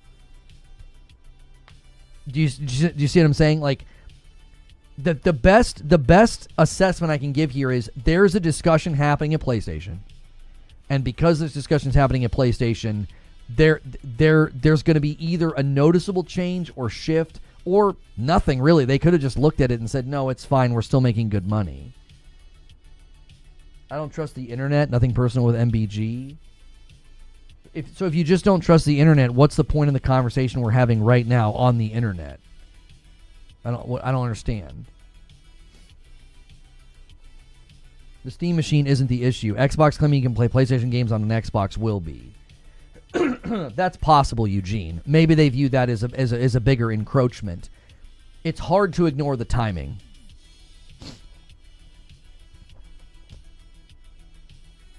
It's hard to ignore the timing. Like the fact that the Steam machine gets announced and we've got rumblings of PlayStation reconsidering their PC strategy. That's difficult to just be like, well, it's just probably dumb luck. It's like, PlayStation might be saying, listen, we have to consider the impact. We have to consider the impact of Xbox and Steam coming into the living room with devices that can play our games. They've got to consider the impact. They might consider the impact and say it's not going to have an impact. Maybe they think they should do a launcher. Maybe they think they should stagger the releases. Maybe they think they should pull out a PC altogether. I think pulling out a PC altogether is the least likely of the outcomes because it's such easy money, and they would probably, this is me speculating. They would probably look at an entrenched PC user as somebody you're better off making money from that person because they're never going to jump anyway. Does that make sense? Like, think about an entrenched PC user that refuses to buy a PlayStation. Do you think the tipping point for them buying a PlayStation is going to be like Ghost of Yote skipping PC? I don't think so. Like, I don't think so. I don't think that person's going to be like, well, you know, PlayStation decided to stop putting games over here. I guess I have to break down and buy a PlayStation. Like, an entrenched PC user is just going to be like, that's fine, keep your games. I don't need them. I'll just keep playing over here. Like, an entrenched PC user is just going to stay put. He's like, we're going to stay put. I don't care if you suddenly don't bring, you know. Now, maybe a percentage might say Spider-Man 3, Wolverine, those titles are too hot. If they literally come out and say, yeah, Wolverine's never coming to PC, like Spider-Man 3's never coming to PC, you might get some people to break down and be like, I'm not missing out on Wolverine. I'm buying a PlayStation. But like, again, I don't know if PlayStation sees that as lucrative as like just porting the games over and making the easy money. Like, does that make sense? Like, which do you think is more profitable? Which do you think is more profitable? Canceling entire ports and not porting at all in the hopes that you get like a tiny trickle of people to buy PlayStations, or you just put the game over there and let them buy it. Like, which do you think is going to generate more revenue? I don't know. I think it's difficult. I think it's difficult to guess, because one user converting to the ecosystem could potentially generate lots of money over a lifetime because they're going to buy like more games. But you removing friction and just letting them buy the game on Steam, you're probably going to generate more revenue, like I would think.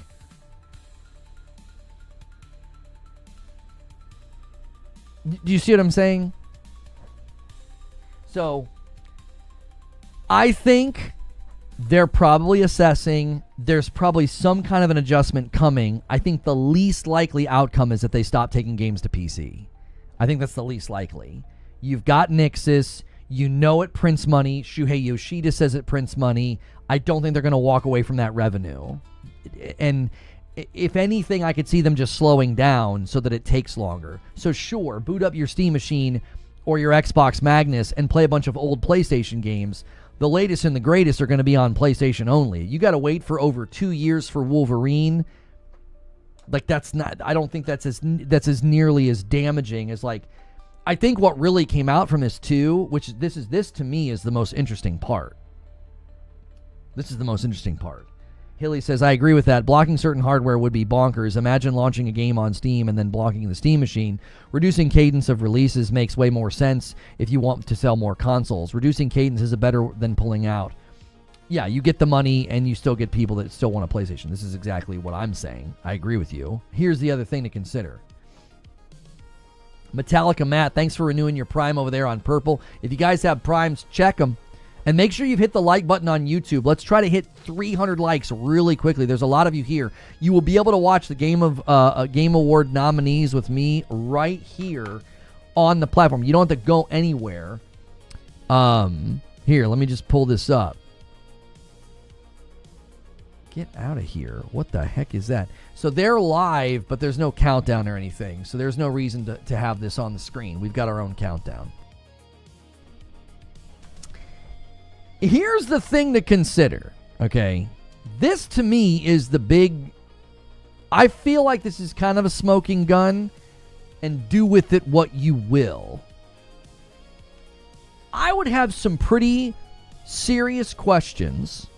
I'd have some hard questions for people that continue to say exclusives are going away, exclusives are antiquated, the industry's moving away from exclusives. I'd have some hard questions for those people who are now saying, oh yeah, I've heard the same thing. Yeah, I've heard the same thing, that PlayStation might be moving away from putting stuff on PC, and they're not going to do day and date. That was the other thing that came out from this, is that people are hearing that, yeah, day and date's off the table. They would soon just pull out and not do PC before doing day and date. I'd have some hard questions and be like, well, why do you keep telling people that exclusives are going away then, if we always say, and everybody always concedes, that Nintendo is continuing to do exclusives. And if you're now hearing that PlayStation is reconsidering their strategy on PC, why do you keep telling people that the industry is going in this direction? That seems to be very weird. It seems to me that you're not allowing information to adjust your viewpoint or your predictions. It's like, I don't know. That would be the questions I'd be asking. I think those are fair questions to ask. That's not accusatory. That's not mean-spirited. That's not hateful. I just think those are fair questions to ask. If you're hearing this, if you're conceding that Nintendo is not budging at all, and now you're hearing that even PlayStation is considering changing, slowing down, or altering the way they show up on PC, why on earth do you continue to say that the industry is moving away from exclusives? I don't know. Just seems like a fair question to ask. Yo, Tycho comes in with 5 months. Thank you so much over there on Purple. We're at 35. We're exactly 15 members away from the next milestone. Every 25, and I gift one to the community. So I've already done that today. If we hit 50, I'll gift another one. That's Nintendo. They don't count. Yes, the market leader who breaks all records of selling, gaming hardware. In the gaming discussion about where the industry's going, they don't count. You're right. It makes perfectly good sense to take the biggest and most dominant platform and player in the market and to say that they don't count. I think that makes sense.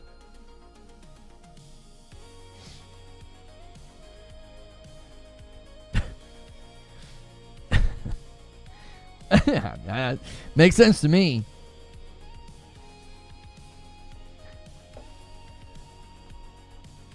Thought he said it was an opinion. Did he say it was a fact? Again, you're having a discussion that no one's having, 187. No one's talking about whether or not it's a fact. No one has used that language or that verbiage.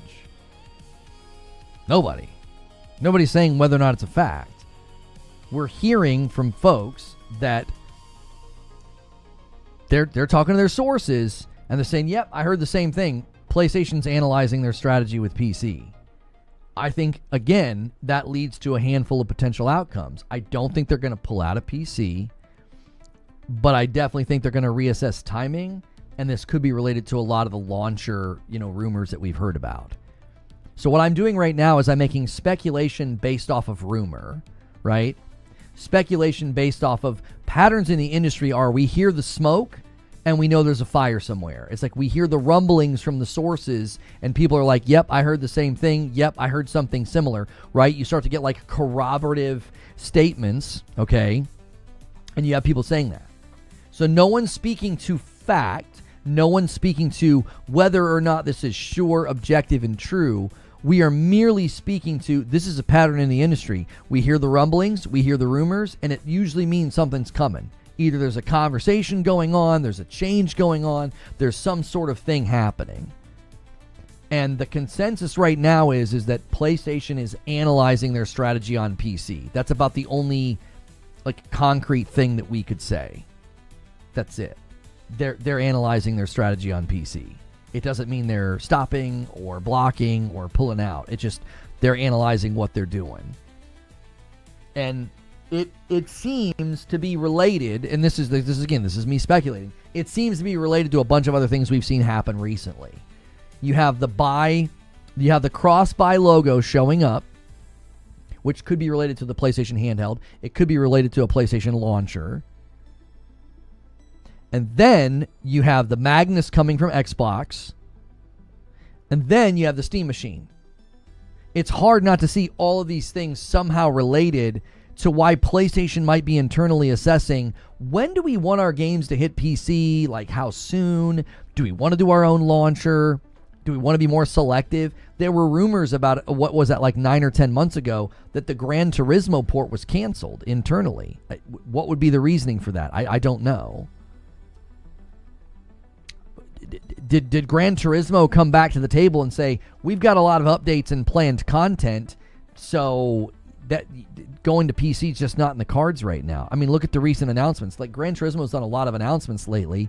Typically, PlayStation doesn't like to take a game to PC until they're done adding content to it, right? Like, as soon as they announced the Spider-Man 2 port and the date, it was like we all knew, oh, there's no DLC coming to Spider-Man, because that was the signal that, yep, they're not adding any content to Spider-Man 2. So typically that's how PlayStation handles their PC ports. It doesn't show up until they're done adding content. So it's possible that Gran Turismo, it's possible that the Gran Turismo thing wasn't canceled, but maybe delayed because they're adding more content to it.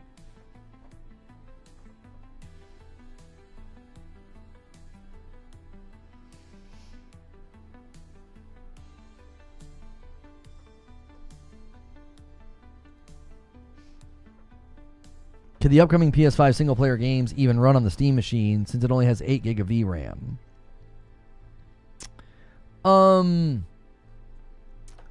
The question would be not like upcoming PS5 games. I think it's close enough to the PS5 power that it'd be the games would run. You might have to tweak a little, but I don't think it's not leaps below a PS5. It's actually quite close to its performance. So I don't think PS5 games will be the problem. I think anything designed for PS6 is where you'd be like, yeah, probably not. Like, the minute the game is designed specifically for PS6 and it leaves behind PS5, yeah, that's when those ports would likely then be like, yeah, the Steam machine's probably not going to be able to hang. Here's the thing you need to know, though. A PlayStation 6 exclusive, like a PlayStation 6 non-cross-gen game, probably isn't going to come out until like 2031. And then imagine that takes another 1.5 to 2 years to come to PC. So now that you're talking about like 2032, 2033, that's like, what, 7 years after you could purchase a Steam machine? I mean, that's kind of par for the course. You buy a PC, and then 7 years later, there's going to be games that your system's going to, you're going to have to turn things down. Like, if you buy a PC right now, and you buy again, the Steam machine's not top of the line. It's like mid-level, low-level. Like, you buy a PC right now in that hemisphere, you go get like a pre-built, or you build something for, I don't know, $1,000. You're not trying to get top of the line. In 7 years, yeah, you're going to have an issue, playing some of the latest and greatest games. You just are. You're going to have to turn things down. I don't think that's abnormal. And I don't think that's like a mark against the machine, because that's pretty common. Steam machine's not selling itself as a high-end, high-premium performant device. So if you get it and like 6 years later, it's struggling to play like the latest PlayStation port, or you're having to turn things down, I do not think that's like a mark against the device. That's pretty common, I think, for anything that you're building or buying and thinking about the future for. Guys, in 10 minutes, we're going to watch the nominees.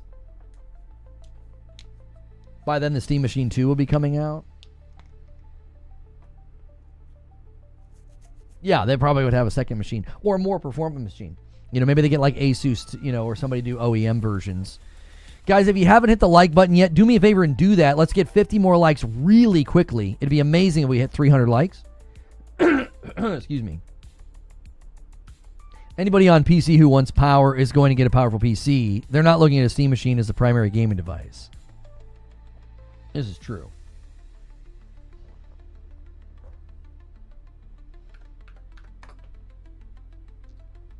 So, as far as Game of the Year nominations are concerned, remember that I said that I felt like Expedition 33 was a shoo-in.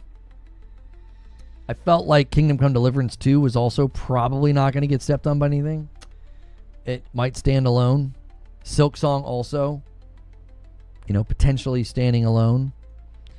Let me see here.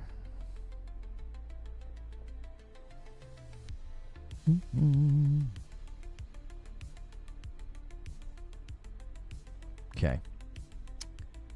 I'm checking on their stream. Okay, they have a timer up now. Let's run this. Let's get the member goal up for you guys. Go to my timer. Timer does not need to be shown. There we go. There we go. Any predictions on Steam Machine price? I've seen wild claims about 800 to 1,000. No. No. Oh, Shinobi gets a nomination. I think Shinobi will get nominated in the action category. Probably. But it'll probably lose to First Berserker Kazan, would be my guess.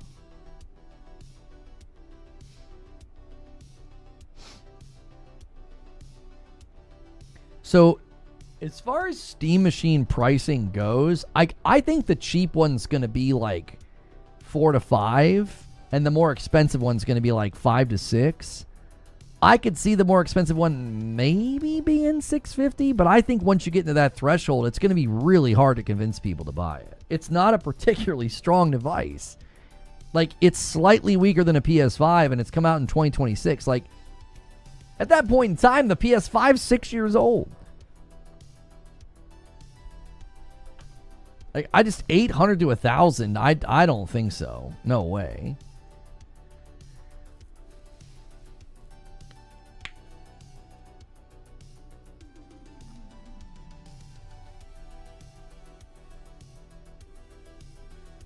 I'm such a nerd, I made time for this. We're all making time for this, man. This is fun. This is one of the funnest times of the year. Let me make sure I don't have any other tabs open here. So I can no longer speak to my predictions because it'll be informed by the fact that I've seen an alleged leak, and I don't want to do that. So we will we'll just stick with what I already said.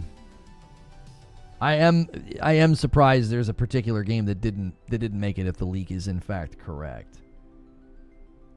We'll see if it landed in other categories. I know it's popular to complain about, but I actually like the Game Awards. Yeah. What am I getting you for your birthday? It's this Wednesday. I don't know. Yesterday it was Hex's birthday. He said he wanted you guys to bring the heat today. He said that in morning coffee. We'll see if you guys honor it. Didn't Valve spokesperson say that they were aiming it for the affordable side of things? I think that they are aware that price is a potential issue. The price is a potential issue.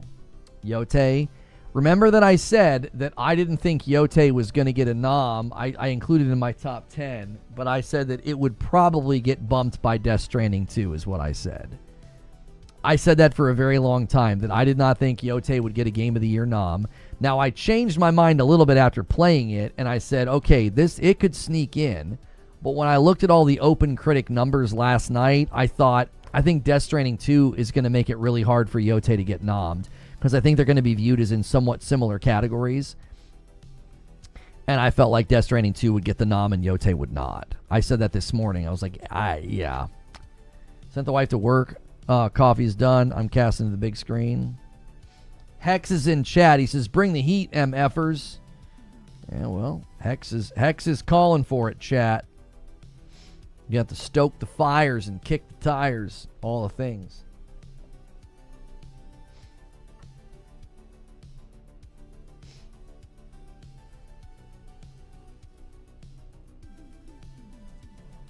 They said entry-level PC, but not console pricing. Make of that what you will.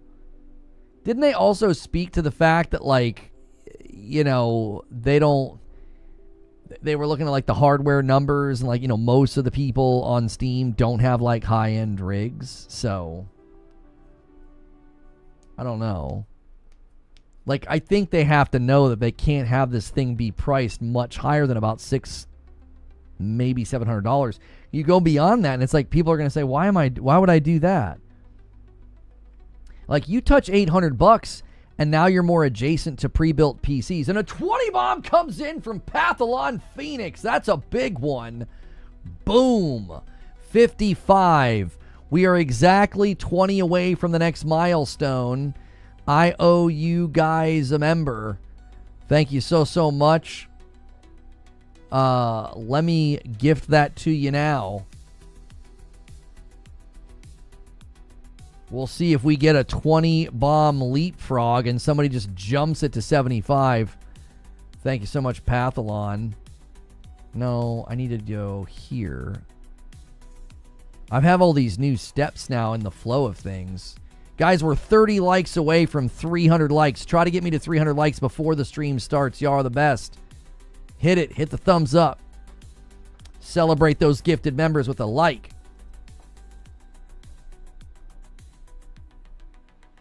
Yote will get nommed. Yeah.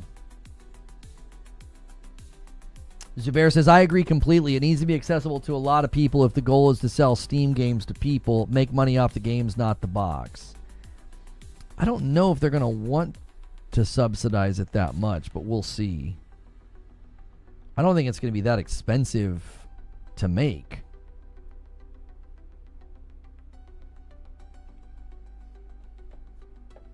You think Split Fiction gets snubbed?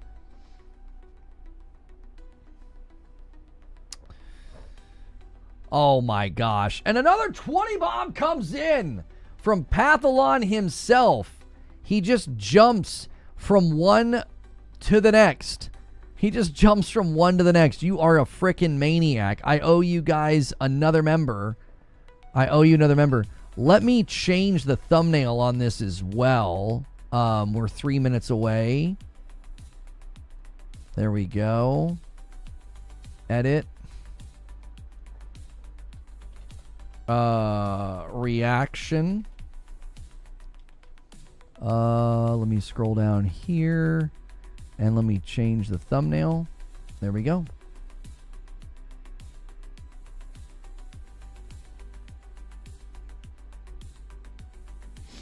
Might take a second. But the thumbnail should change. Zubair says, we're trying to have a conversation, Pathalon. That's right. There we go. Thumbnail has been changed.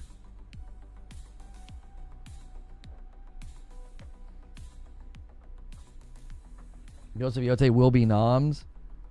I have said since very early this year that I didn't think Yote stood a strong chance to get a Game of the Year nomination. After playing it, I thought, okay, this thing actually could.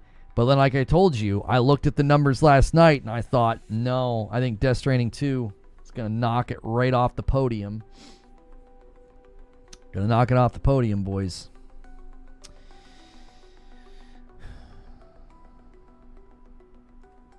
And a 10 bomb comes in from Sear U. What a strong start to the week. We're at 85 members already.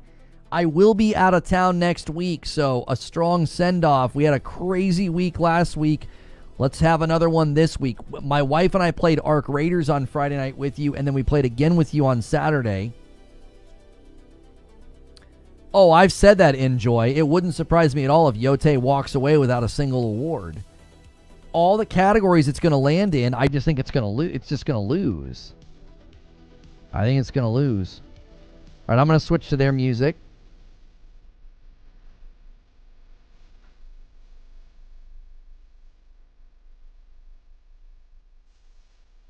It's going to be Silk Song or Expedition 33, surely.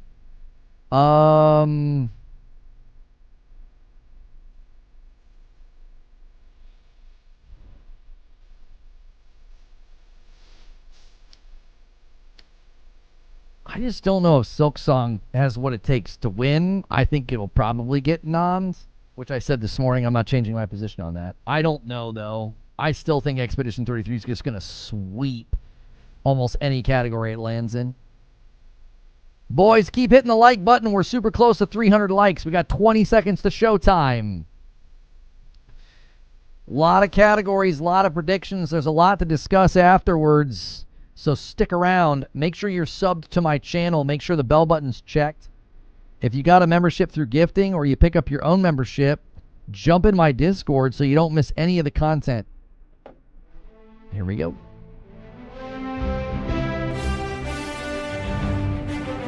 Hello everybody, it's Geoff Keighley, and the Game Awards season is officially here, leading up to our live show streaming everywhere on Thursday, December 11th. Welcome to our 2025 Global Nomination Announcement Special. Every year we come together as a community to celebrate and of course debate the absolute best in video games. And of course also get a look at what's next from our industry's most talented creators. This year there have been so many incredible games created and updated, but only a handful have the honor of being selected as nominees for the Game Awards by our global voting jury. Who's in the running?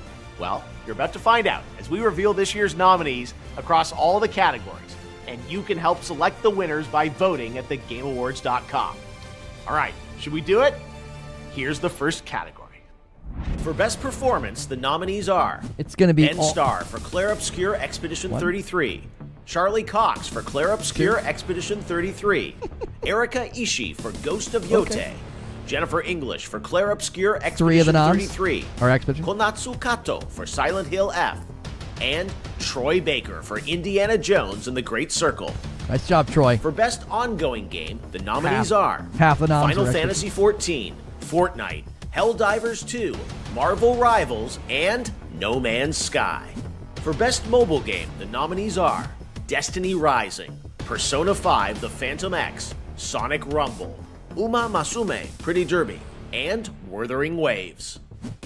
This year's nominees for Best Art Direction are Claire Obscure Expedition 33, Death Stranding 2 On the Beach, Ghost of Yote, Hades 2, and Hollow Knight Silksong.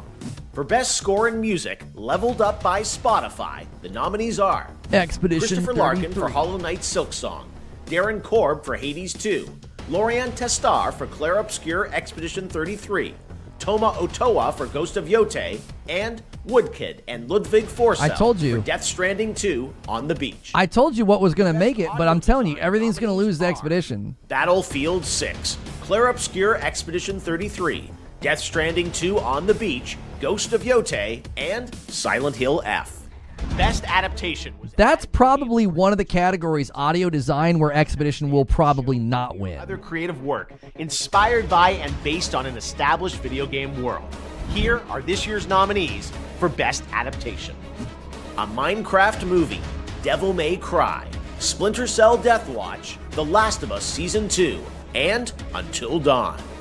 For Best Narrative, the outstanding nominees are Claire Obscure Expedition 33, Death Stranding 2 On the Beach, Ghost of Yote, Kingdom Come Deliverance 2, and Silent Hill F.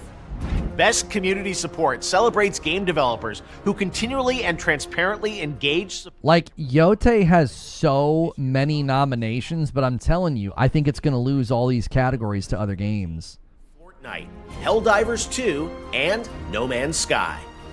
Your nominees for Games for Impact are Consume Me, Despelote, Lost Records Bloom and Rage, South of Midnight, and Wonderstop. In the category of Best Multiplayer, the nominees are Arc Raiders, Battlefield 6, Elden Ring Night Rain, Peak, and Split Fiction. Arc Raiders is taking that category, boys. Free of Risk Tolerance, produced outside the traditional publisher system. Those nominees are Absolem, Ball Pit, Blueprints, Claire Obscure Expedition 33, Hades 2, and Hollow Knight Silksong. Best Debut Indie Game recognizes a development team. Expedition 33 is in like every category, boys. I told you. Published their first game this year. The nominees are They're going to be in this category. Claire Obscure Expedition 33, Despelote, Dispatch, and Megabonk. Mega For Best Ball! VR AR game, the nominees are Alien Rogue Incursion, Arcan Age, Ghost Town, Marvel's Deadpool VR, and The Midnight Walk. The Deadpool For game's not out Content yet. Creator of the Year, the nominees are Pedro, Kai Sanat, Moist Critical, Sakura Miko, and The Burnt Peanut. I love the burnt peanut, but Kai Sanat's got to win, dude. It's got to go to Kai. Don't worry, we'll have lots of games to announce for you on December 11th. But what's the most anticipated upcoming game? Here are the nominees based on currently announced titles. 007 First Light, Grand Theft Auto 6, Marvel's Wolverine, Resident Evil Requiem, and The Witcher 4. The Best Action-Adventure Game nominees are Come on. Death Stranding 2 On the Beach, Ghost of Yote, Hollow Knight Silksong, Indiana Jones and the Great Circle, and Split Fiction. For Best Role-Playing Game, the I'm jury thinking selected action game. Never mind. Avowed, Claire Obscure Expedition 33, Kingdom Come Deliverance 2, Monster Hunter Wilds, and The Outer Worlds 2. In the category of Best Fighting Game, the nominees are 2XKO, Capcom Fighting Collection 2, Fatal Fury City of the Wolves, Mortal Kombat Legacy Collection, and Virtua Fighter 5 Revo World Stage. The nominees for Best Action Come on, Game Shinobi. are Battlefield 6, Doom the Dark Ages, Hades 2, Ninja Gaiden 4, and Shinobi Art of Vengeance. Yes, Shinobi got Innovation one. and accessibility celebrates games that are making our industry available and enjoyable to more people. The nominees. Wait, first Berserker Kazan didn't get a nom. I can't believe it. Shadows. I'm so excited for Shinobi. I can't believe Kazan didn't get a nom in that category. And South of Midnight. Next up, Best Family Game. The nominees are Donkey Kong, Donkey Kong Bonanza, Claire Obscure, Lego Party, Expedition 33. Lego I'm kidding. Voyagers, Mario Kart World, Sonic Racing Cross Worlds, and Split Fiction. And Claire Obscure. Best Sim Expedition. Strategy Game nominees are The Alters, Claire Final Obscure. Fantasy Tactics, Ivalice Chronicles, Jurassic World Evolution 3, Sid Meier's Civilization 7, Tempest Rising, and 2 Point Museum. These games are nominated for Best Sports Racing Game. EA Sports FC 26, F1 25, Mario Kart World, Rematch, and Sonic Racing Cross Worlds. Now the nominees in our 3 esports categories, starting with Best Esports Game. The nominees are Counter-Strike 2, Dota 2, League of Legends, Mobile Legends Bang Bang, and Valorant.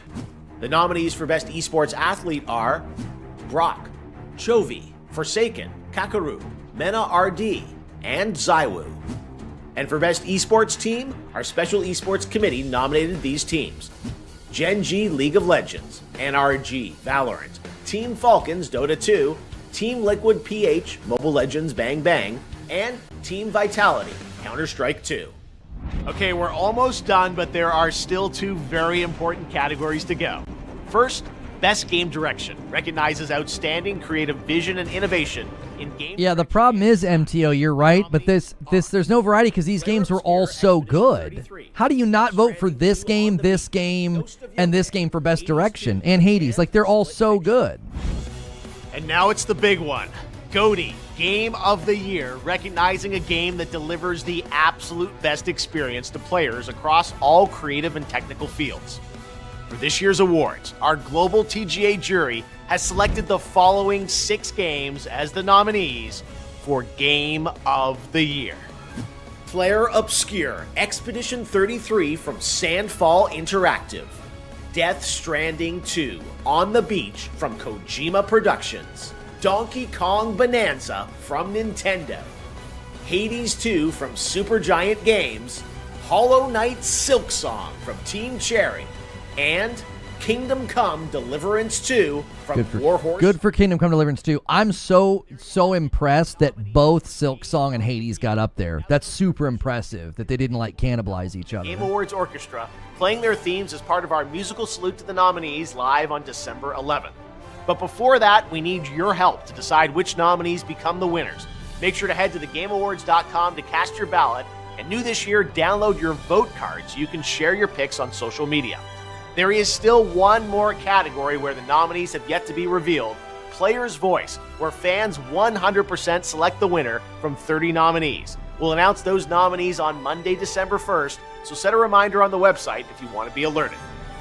The winners in all categories will be revealed live during TGA when it streams globally on Thursday, December 11th, starting with opening act at 4:30 p.m. Pacific, 7:30 p.m. Eastern, 12:30 a.m. GMT at thegameawards.com and live across every major video and social platform out there. Thanks for watching. I hope to see you live on Thursday, December 11th to celebrate the best and see what's next in video games.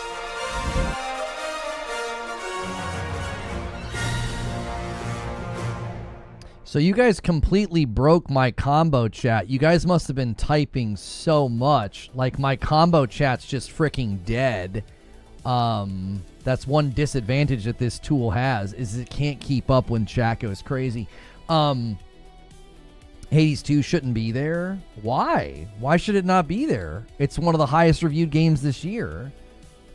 I mean, I'm the only thing that I think is surprising is that both Hades and Silksong made it. I thought for sure they would kind of step on each other in the voting. Like, it's not surprising to see Donkey Kong up there, Expedition 33, Death Stranding 2, Kingdom Come Deliverance 2. None of those are surprising to be in the running. I'm just surprised that both Silksong and Hades 2 managed to get up there, because I figured when people vote, I thought they'll pick one or the other, because they're not similar games. They're just kind of similar in it's hard to explain. You know what I'm saying? It's like when two singers cannibalize each other in those contest shows. It's like they're not the same singers, they don't sing the same style, and yet they kind of step on each other's toes. Like, I thought those two games might step on each other's toes. A member plus renewal from Big Pack Fan. Thank you very much. The Game of the Year leaks was right. Wish Yote would have made it. I tried to tell you guys that Yote was going to have a really hard time getting up there. I had it in my 10 of potentials, but I said I just don't think so. I was like, I think Death Stranding 2 is going to make it really, really tough on Yote to get up there. Yeah, no Kazan surprised me. I was super excited to see Shinobi Art of Vengeance get up there for action game, but very, very surprised to see First Berserker Kazan get literally nothing, like not a single nomination. I thought it was such an excellent game. I don't know. I'm so happy for Ninja Gaiden 4. They deserve it. Oh yeah, they got a nom as well. That's true. I'm having to watch my normal chat here. Trill with 41 months in the VIP. Most surprising is Kazan getting snubbed in the action category. I agree with you, man. I was pumped for Shinobi, but that one really surprised me. Hang on. Let's go to thegameawards.com. Their website's probably not going to work at all right now. Yeah, I can't even get the website to load. Louis Love with 28 months and a member plus. Expedition 33 will win Game of the Year, but Arc Raiders should have been nominated Game of the Year. No, it shouldn't have. I agree with their choice to not do that. It doesn't display excellence in every single category the way that the other games do. I think it's going to win multiplayer Game of the Year, and that's exactly where it should be. It should not be sitting along the likes of like Kingdom Come Deliverance 2 and Silksong and Death Stranding 2 and Expedition 33. Like, with all due respect, get the frick out of here with that. Arc Raiders is great, but it does not deserve to sit alongside those titles for Game of the Year. Are you kidding me? Like, come on. We're talking about games that check like every single box, and like Arc Raiders is really good at what it made, but like, come on, man. Like, these games are in here. I'm gonna start voting. We can comb through the votes. Let's see if it'll let me. Last couple years I would vote and it wouldn't save it. How is this winning anything again?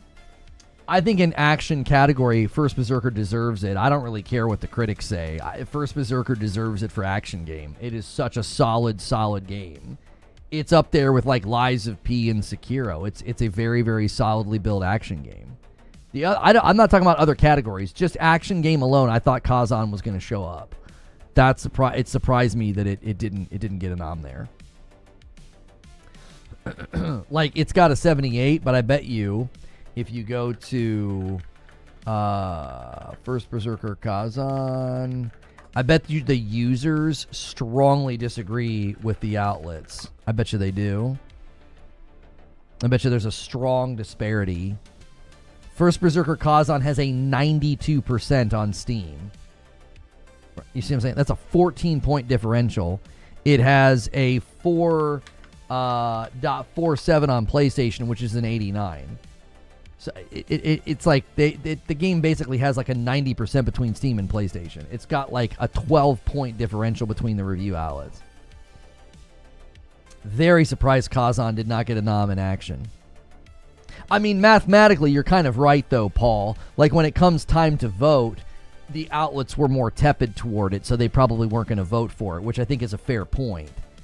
Like, the users aren't voting, right? I can't even vote on the website. Like, this is what happens when I try to vote. You've reached the edge. This is slightly ominous. Like, I'm going to be real with y'all. Like, what? I've reached the edge of what? You've reached the edge of the internet.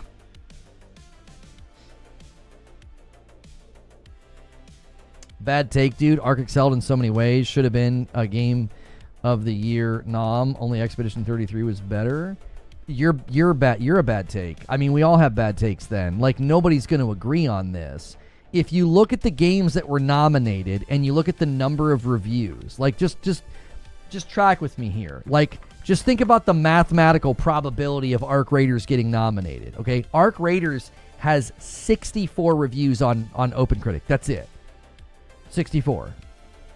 Okay? 64. That's it. It has an 88. You think it deserves to be up there with games like Expedition 33 that has 196 reviews, Hades 107, Death Stranding 2 166 reviews, Silksong 106, Kingdom Come Deliverance has 170 total reviews on OpenCritic, Donkey Kong 161. All these games have like 90s or higher, and you think Ark should be up there with 64 total reviews and an 88? Like, Ark Raiders is great. It deserves multiplayer. Obviously, it's going to win that category, I think. But if you look at the overwhelming critical praise of these games that are up there for Game of the Year, Ark Raiders isn't even in the same category. It isn't.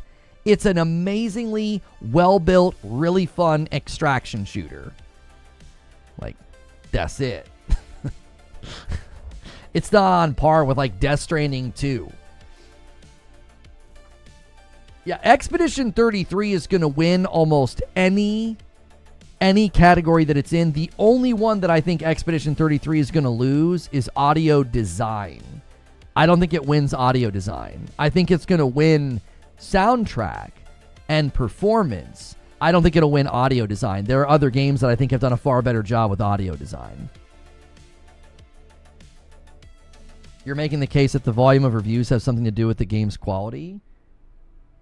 If you think I'm making that case, like, wait, if you think I'm making that case, that's probably the most egregious, most bad faith interpretation of what I'm saying. If the overwhelming consensus, both qualitatively and quantitatively from the critics, is that these games are at this level of excellence, and you have a fraction of the reviews, you're not going to be up there with the Game of the Year nominations. You're not. I didn't say a single word about game quality. I even said Ark Raiders is an excellently built, really fun extraction shooter. I said nothing about the game's quality. In the Game of the Year nominations, if you have 64 reviews and an 88, you're not going to be up there with people with 150 reviews and a 91. You're not going to. You just spent 3 minutes reading off how many reviews other games have, and you're misinterpreting my argument, which is a form of bad faith, and it's fallacious. Like, it seems very odd to do that. You're intentionally misinterpreting my argument and saying something that I never said. I not once said, when you have this many reviews, your game is better. That's a false interpretation of my argument. So I would ask you to stop doing that and engage with what I've actually said. Within the voting process, when you have a quantitative and a qualitative advantage, you're going to get nominated over the games that don't have that. It's mathematical probability. Why do we have to do this every year? Like, I don't understand why we have to do this every year. It's a mathematical probability game. If you have 64 reviews and an 88, you're not going to get nominated alongside of a game with 166 reviews and a 90. Arc Raiders was rated higher than Silksong until Eurogamer. But it doesn't matter. It's a quantitative game as much as a qualitative game. Save that for somebody else. I'm telling you what I think and what I heard. You didn't hear me say anything about quality. That's false and untrue. I did not say a single thing about game quality. I said you are not going to be up there with games that have a quantitative and qualitative advantage. They both have the score and the quantity of reviews. Your misunderstanding of my argument is on you. I didn't say a single thing about that means these games are better. That means these games are higher quality. I spoke nothing about game quality. I spoke to the voting. I spoke to the way the critic world responded to these games. It's we do this every year. It's a mathematical discussion. It's not a discussion of game quality because that's subjective. One person could think that Arc Raiders is the greatest game they've ever played and that Expedition 33 is boring slop. So I'm not speaking to the game's quality because that gets into subjectivity. We're talking about the voting process, and within the voting process, there is no way Arc Raiders stands a chance with 64 reviews. There's no way. Donkey Kong has 161 reviews and a 91. It's going to get nominated before Arc Raiders. You said Arc Raiders is not the same caliber of these other games that went directly into listing the number of reviews each one had. Yeah, it's not at the same caliber. It does not have that level of standing in the review world.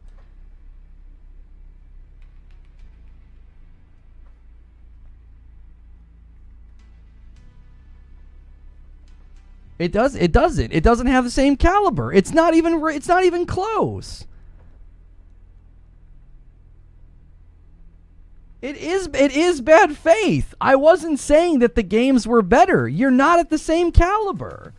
If you go to OpenCritic right now, there are games at the top right now. You go to OpenCritic, you go to Browse Games, you go to all platforms, you go to this year. You can't tell me that like the Seance of Blake Manor is at the same caliber of these other games. You can't. Right? If you look at this one right here and then you go to it, it has 13 reviews. I 100% can say this game is not at the same caliber in the gaming world right now as Expedition 33. I'm not saying it's a bad game. I'm not saying it's not quality. I'm not saying it stinks. I'm not even saying one game is better than another. I'm saying if you look at this, a 92 with only 13 reviews, it's not even in the same ballpark as like a Donkey Kong with 162 or, Claire Obscure with 196. Like you're not in the same category. Arc Raiders only has currently it only has 64. So when it comes time to vote, that game is not even in the same caliber, category, whatever word you want to use. It's not even in the same ballpark. You've got games that have been like universally praised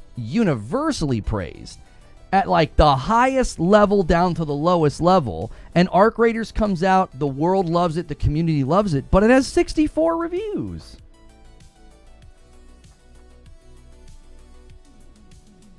Thank God Donkey Kong got nominated. That's the people's most favorite game.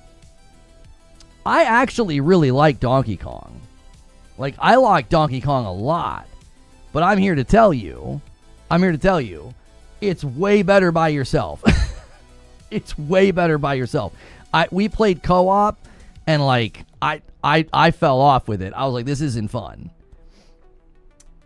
An 87 with 150 reviews is more impressive than an 88 with 64. That's exactly right. That's what I'm saying. Like, you're at a whole nother level of caliber of game when you're able to maintain that level of score. Like, Arc Raiders getting dropped by Eurogamer or whatever, that's certainly a bummer, and we have a video on the channel of me taking that review to task because I think that review is stupid.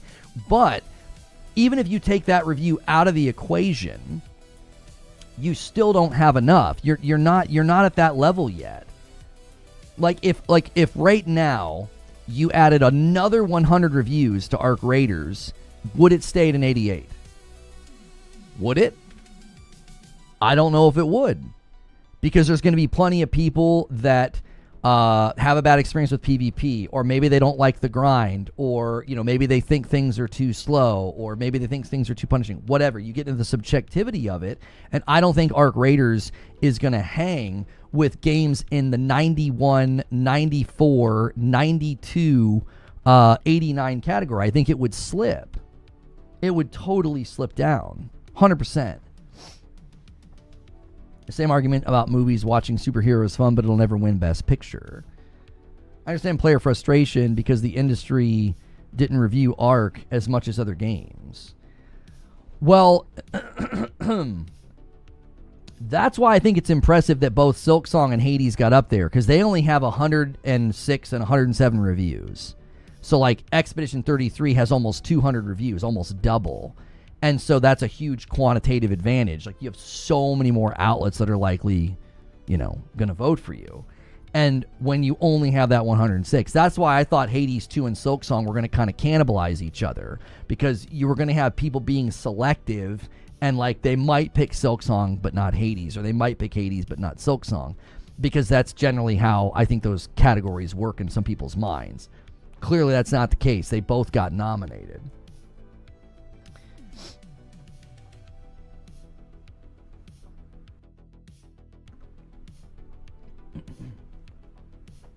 Expedition 33 ruined my enjoyment of other games this year, namely Death Stranding 2 and Yote. I love them both, but they didn't hit me the way Expedition 33 did. The game changed me. I mean, I thought Expedition 33 was fine, was excellent.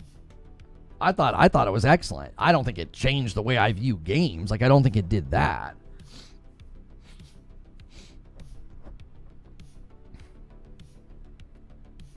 Arc deserves to win multiplayer. I think it'll win multiplayer. I think ongoing game is always the one that ends up frustrating me, because I always feel like it should go to No Man's Sky and typically goes to something else.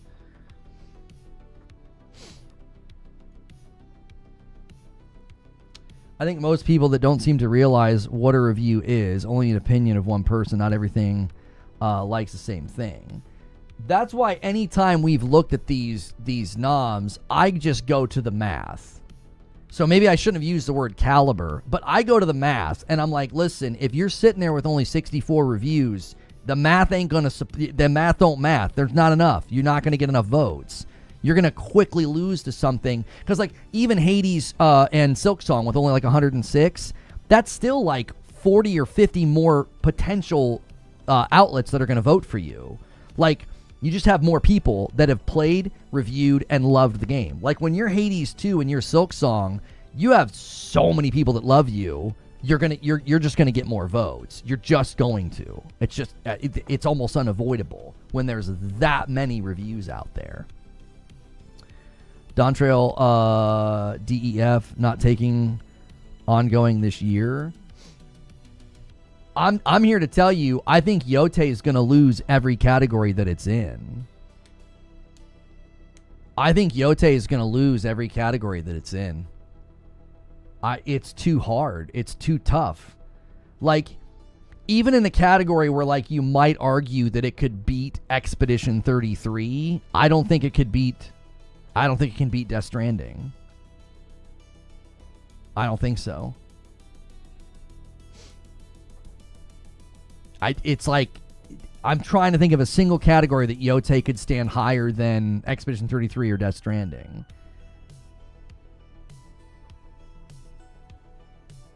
People need to be glazing Expedition 3 like it's some game changer. Well, if it's a game changer for them, you don't get to determine what's a game changer for them. That's what's great about subjective opinions. Like, if I disagreed with them and said that it wasn't a game changer for me, but I didn't tell them that it's not a game changer for them. That I can't speak to that. Like, if they were touched by the story, If it stuck with them, if it was super memorable, then that's a game changer for them. Art direction? No, there's no way Yote wins art direction. No way. Expedition 33 is going to win that category. Even if, like, I don't think art direction is going to be affected by, like, some of the performance issues that the game had.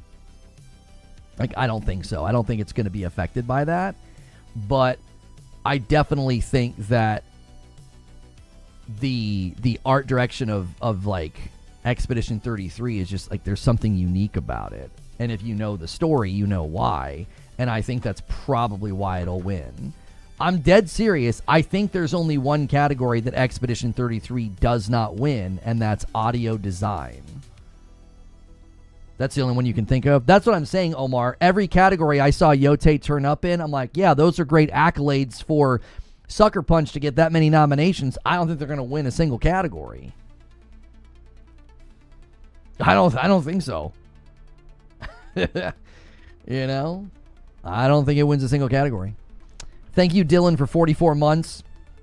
This is the same Discord we had about Helldivers last year. Remember, it had like 60-something reviews also, and folks wanted it to be Game of the Year nom, but it didn't. Wait. Helldivers only had 60 reviews? Are you sure about that? It has 143 now. I don't think that that's true.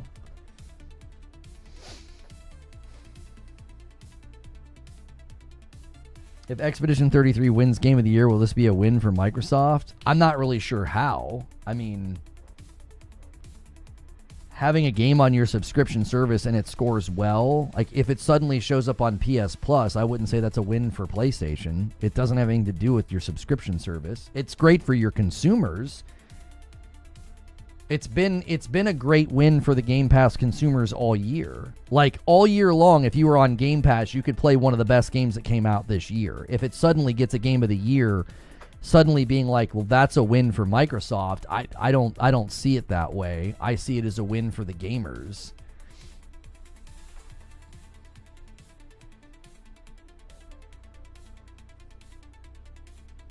I bet Expedition 33 for 30 minutes. I couldn't get into it.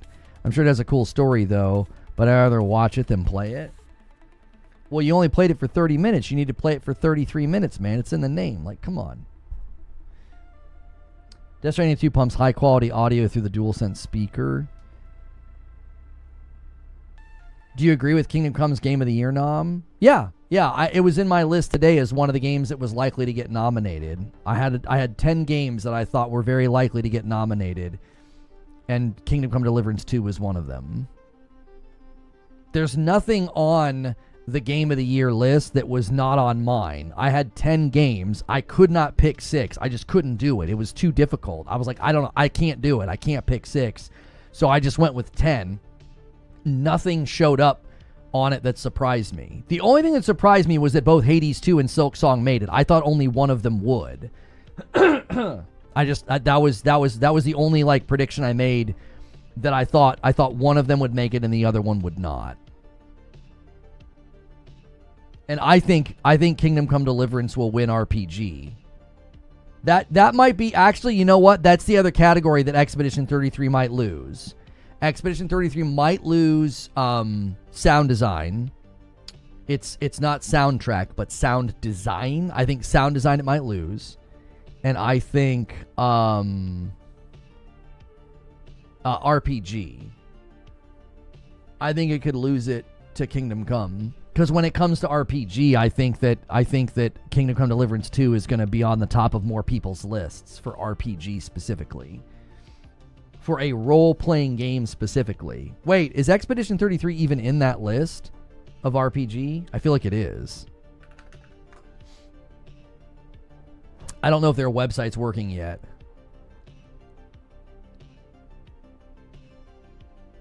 Let me see if I can vote. Unable to load nominees. Yeah, their site's so overloaded right now.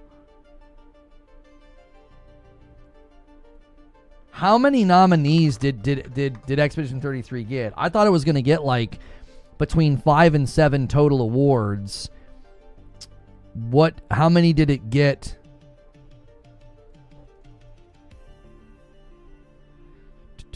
Let's see if they have, is it 13?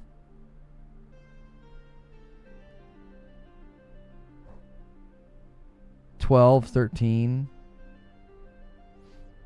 Oh, here it is. Expedition 33 has 12 nominations. 12. I would think it could potentially get 10 of them. It's the most in history. I told people, I said, you better watch out. This game's going to frickin' sweep. It's going to absolutely crush. It's going to absolutely crush. It broke the record. Yeah, wasn't the record like 9 or 10 or something like that?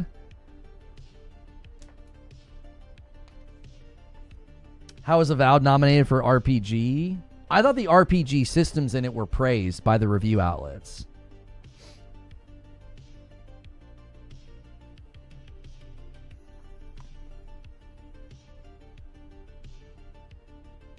Three of those are in one category. Oh, you're right, Cat Uncle. So total they could walk away with is 9. I said 5 or 7. I bet you they go away with 7 then. I think they'll lose audio design and they'll lose RPG. I think Kingdom Come Deliverance 2 will take RPG, and I think sound design is going to go to something else. It could go to Battlefield 6 for crying out loud. I mean, the sound design in that game is remarkable.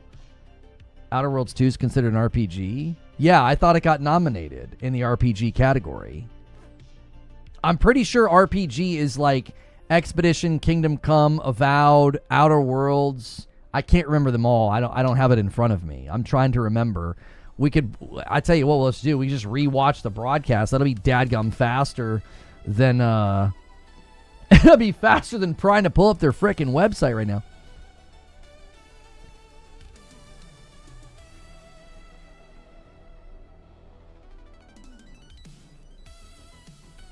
Best role-playing game. I got super lucky here. Best role-playing game is Avowed, Expedition 33, Kingdom Come Deliverance, Monster Hunter Wilds. Okay. Outer Worlds 2. Yeah, I think this category goes to Kingdom Come Deliverance 2. This is one of two. This is one of two that I think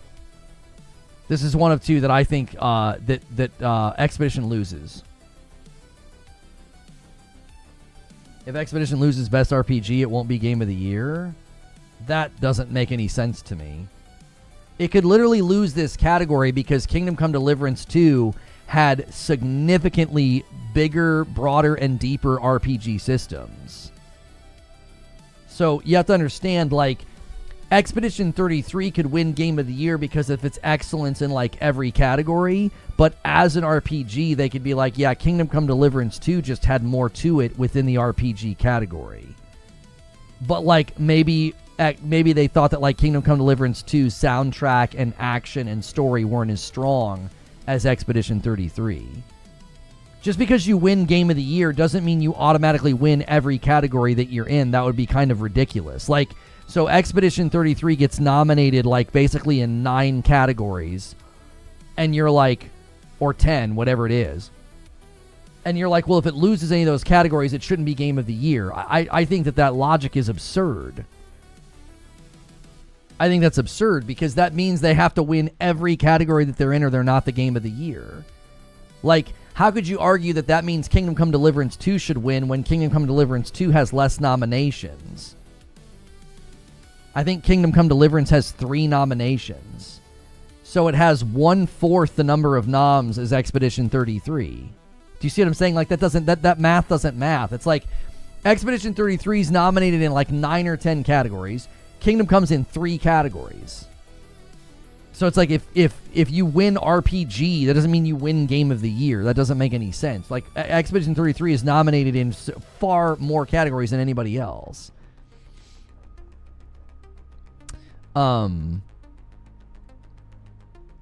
If 33 does not win its own category, I'm sorry, it won't be Game of the Year. That would be absurd. You just restated your position. You haven't actually argued with anything that I'm saying. Engage with what I'm saying.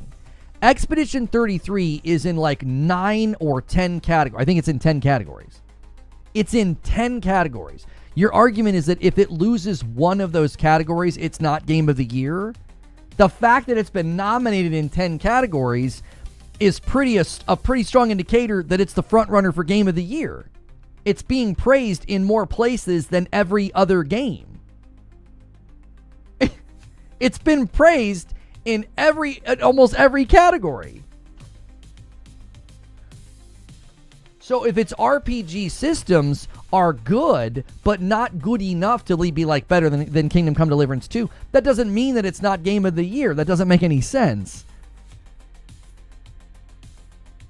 Expedition has to win Game of the Year and RPG. I think you guys are making up arbitrary rules because you don't want Expedition 33 to win, so you're trying to find like some sort of a logical conundrum if it wins, because Kingdom Come Deliverance 2 is very likely going to win RPG. It's the highest. It's like, I would say it's the highest praised RPG this year in the category of RPG. Like, I think people would say, if you're looking for a really good RPG, that's the game. That's the one to play this year. It's the stand apart RPG. Expedition 33 is praised for so many other reasons than just RPG elements. It's praised for the story, the soundtrack, the creativity within the actual world and the lore. Like, there's so much more to be talking about with Expedition 33. Think of it this way. If you win Action Game of the Year or Action Movie of the Year, that doesn't mean you're the best picture. It just means you were the best in that category. Who do I have for voice? Probably going to be Ben Starr. I liked Charlie Cox in Expedition 33, but Ben Starr's in it more. He has more scenes. He has more gravitas. He has more emotion. Like, I really do think. Well, it could go to Jennifer. It could go to Jennifer English though. I think it's between Jennifer English and Ben Starr. Like, both their characters brought so much to the table. I think she might actually win it. Now that I'm thinking about it, she has some of the more memorable scenes in my book. I was thinking of just Charlie Cox versus Ben Starr, but I think she'll probably win the category. Yeah.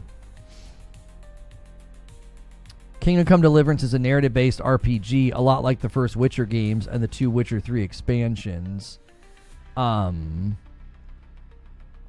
It's very common for award shows to be the movie, the game, the song of the year to not win its genre because a lot of voters want to give the genre award to someone else. Well, yeah, that's another thing. What's my personal game of the year? My favorite game this year is Yote, followed by Expedition 33. Expedition 33 was my game of the year until I played Yote. I loved Yote. I'm a huge fan of Tsushima, and I thought Yote was a fantastic sequel. Expedition 33 for me is like, it's basically tied. Like, I loved it. I loved the story. I loved everything about it. People got very, very butthurt on Twitter when I said that Yote was my personal game of the year. And they're like, you apparently haven't played Expedition. I'm like, I did, and it's basically tied. Like, I'm going to pick Yote over it because of my own preferences, though. I just prefer those types of games. I'm not big on turn-based, so I enjoyed the combat system and the world exploration so much more in Yote because it's my kind of game. That's a preference thing. So I'm going to obviously pick it.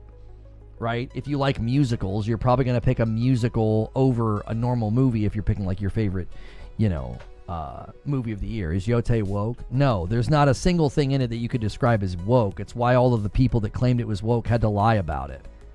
They've all lied and talked about how there's these two women enter in a relationship and raise a child together. They're freaking liars. That's not what happens.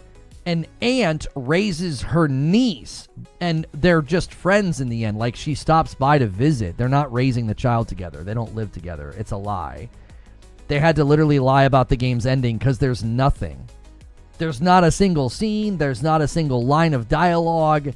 There's nothing in the game that they could grift off of and call woke, so they had to lie about the ending. So they couldn't claim Girl Boss because she gets beat up and humbled a bunch, almost dies. So they couldn't claim that. She gets lectured, she gets instructed, she grows, she changes. She does all the things that they would, they would have to ignore, because you can't claim she's some perfect, Mary Sue that shows up and gets to do everything great from moment one.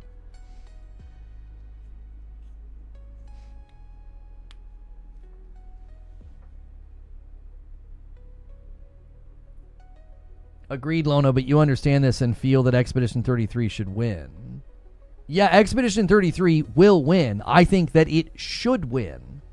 I would never argue that Yote should win. Like, I feel like maybe if you hate me or like you grift off my content and try and pull clips out of context, like, you have to see, I literally am saying that my favorite game this year isn't going to win any of the categories that it's in. It isn't.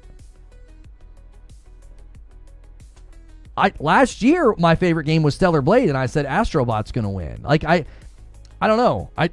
I know that doesn't probably win me points with people who hate me, because they react to my content from emotion instead of like a logical and thoughtful place. But it's like, Yote's been nominated 8 times, and I'm pretty confident it won't win a single category. I just don't think that it will.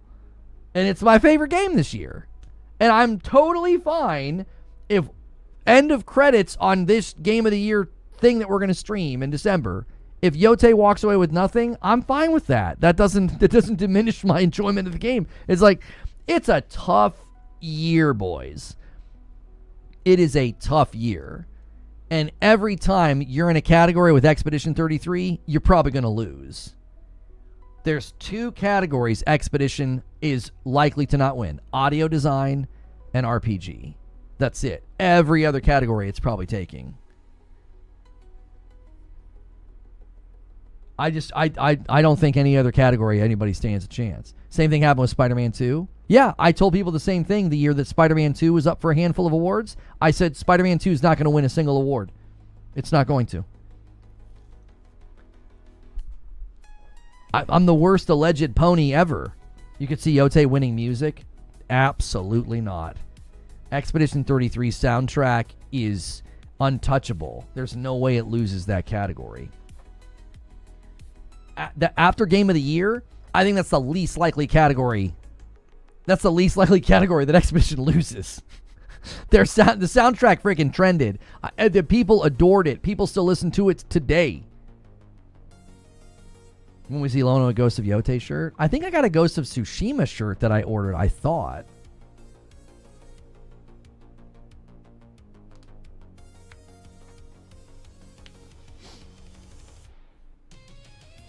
Expedition 33 is going to win music in its sleep, I'll admit that. Yeah, it ain't nobody's touching it.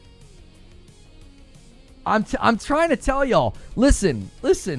When a game has a cultural moment like this, it's almost impossible to touch it, right? It's very, very difficult when you get to this level of praise. Come on. Like, it was like when Baldur's Gate 3 got to that level. I'm the worst alleged pony, but are you a pony? No.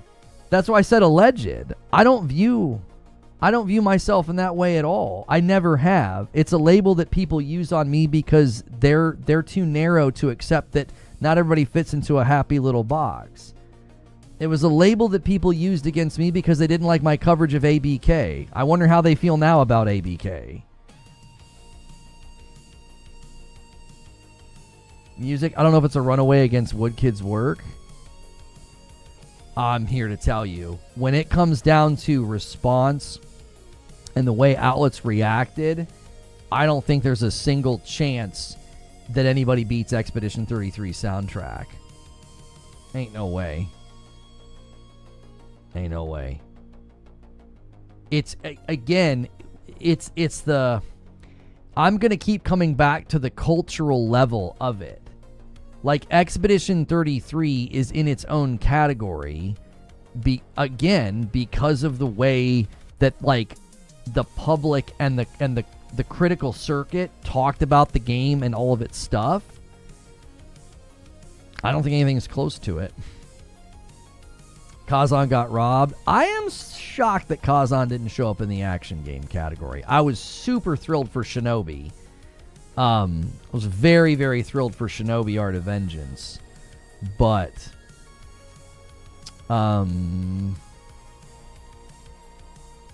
yeah.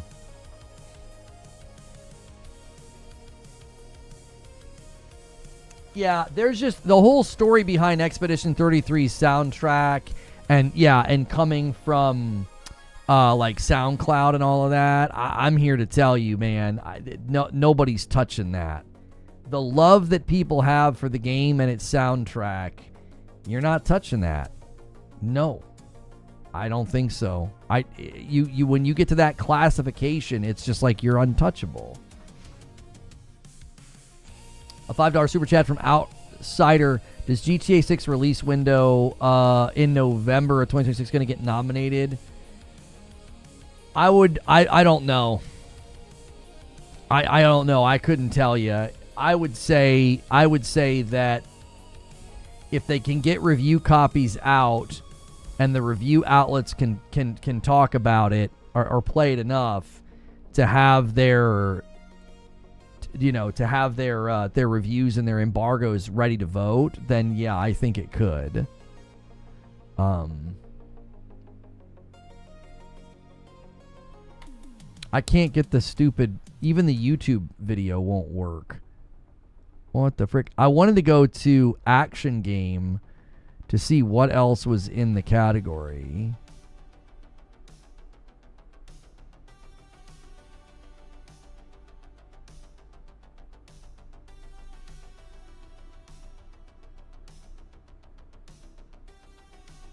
Best fighting. Here we go. Best action game. Battlefield 6 is in action game.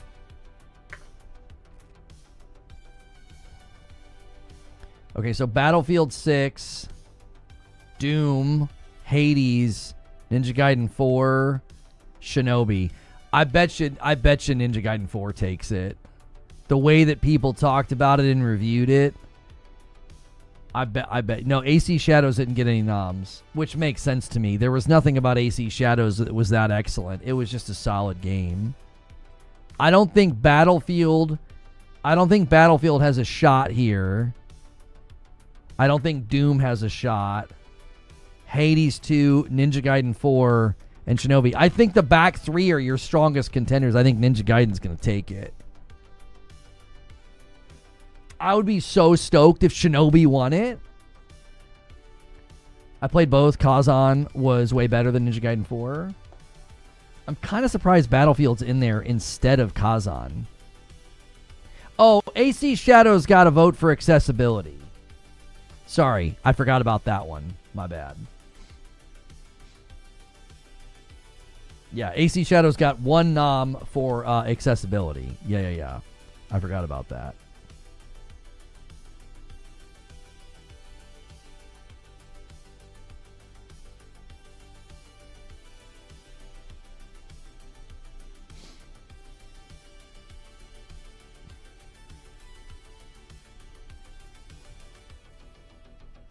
Ubisoft games all look the same?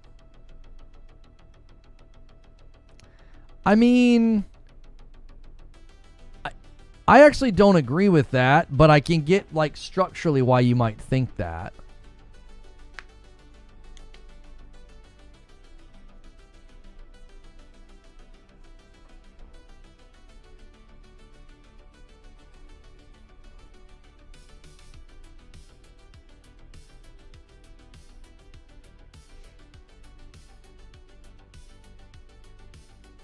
I think Jennifer English gets the dub for performance. Yeah, I think she's going to win because Mael has, like, the best scenes in the game. She has, like, the most gripping scenes in the entire game.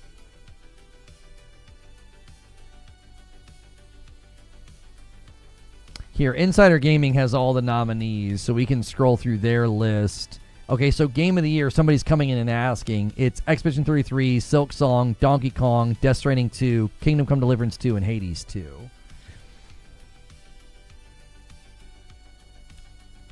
All the people that poo-poo sequels and 1, 2, 3, 4. Huh. I wonder if all that dialogue about sequels will continue this year. You know?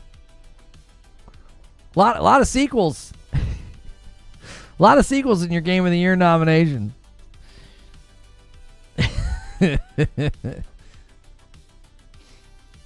No Yote? No, I told y'all. I think there's a clip on my Twitch channel about this. Let me find it.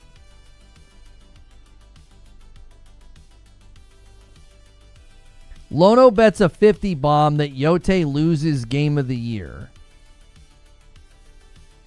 Share. Copy link. Let's see what I said about this.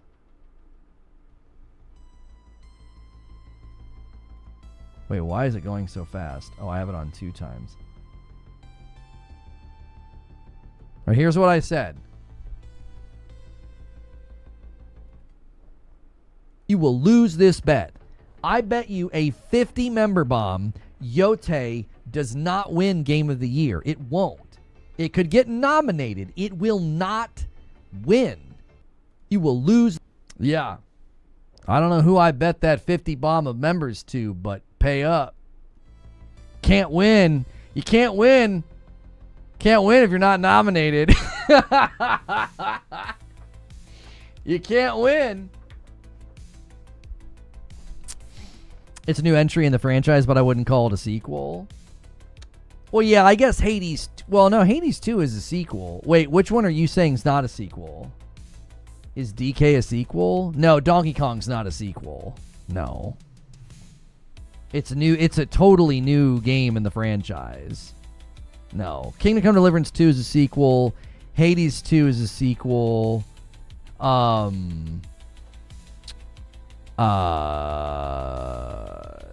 Death Stranding 2 is a sequel. Hollow Knight Silksong is a sequel. Wait, what's this? What are you saying?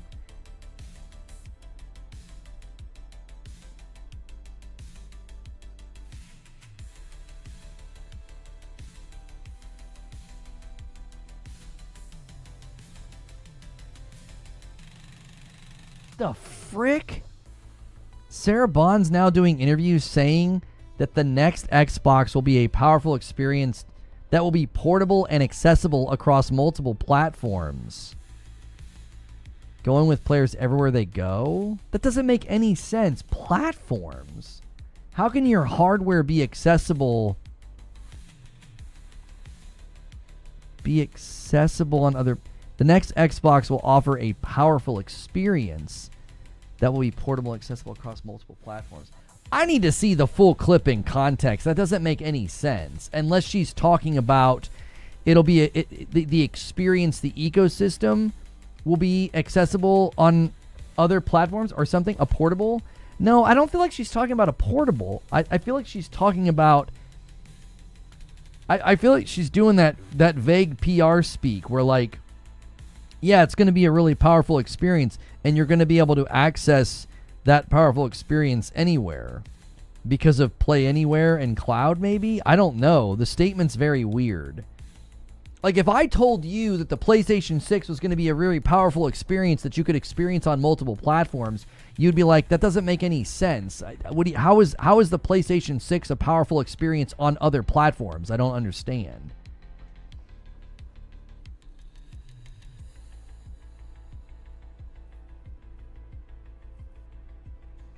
She's speaking Japanese. That's funny. I don't think she's describing Portal. She's doing that thing where she says so much crap, you can take whatever you want from it if you leave the rest of it out. Yeah, it just sounds like corpo double speak to me. It doesn't sound at all... It doesn't... That is weird. That is weird, boys. Hey, really quickly, if you guys have enjoyed today's stream and the conversation and the back and forth, really quickly hit that like button. Try to get us to 400 likes before we get out of here. We're a little behind on pace. You need about 100 a week to hit the goal for Madam and I to play Arc Raiders on Friday night again. Well, I mean, we could just do gaming news. Actually, let's do that. Let's do gaming news this week and not do Arc Raiders. That way we could just spend a little bit more time hanging out with you guys and talking. I feel like you guys like that more anyway. Xbox doubles down on a next-gen console, calls it a powerful experience.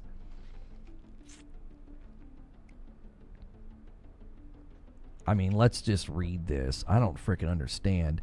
Hardware is absolutely core to everything that we do at Xbox because we know that our most valuable players are the people who love Xbox, love the hardware experience. That's why we're working on our next-gen hardware.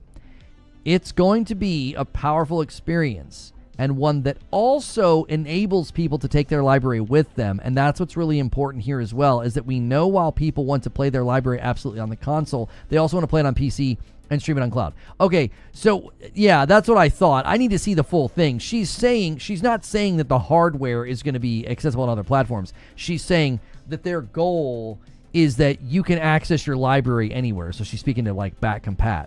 The Xbox experience starts with the console, but then gives something to people that they can experience across all screens if they choose to, bringing their library, their community, their identity, and their store with them everywhere they go. Yeah.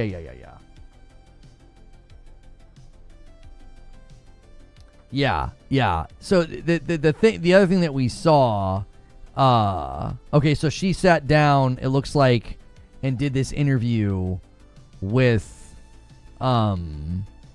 Fortune magazine. It was published 7 hours ago. It's got 928 views. Her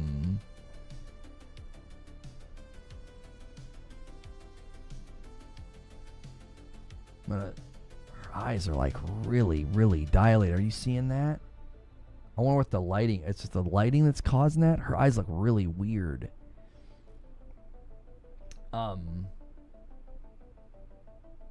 I love all the pictures on the wall behind her. That's great.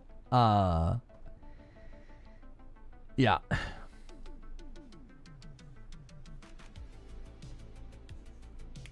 First teaser for live action Moana. Your question why? They're gonna make a ton of money, that's why. Like those live action movies, I know the Lion King one was like heavily criticized, but don't the live action movies make tons of money? Didn't the live action like How to Train Your Dragon make like a ton of money, even though it's like a 1-to-1 from the literal animated film? Like it feels I saw people saying like it felt so unnecessary. Didn't the How to Train Your Dragon live action make a ton of money? Maybe I'm remembering incorrectly here or something. Stitch made $1 billion. Yeah, I feel like the live action movies just make a stupid amount of money. That's why they're going to keep making them. I thought people were critical of the Lion King and didn't like it.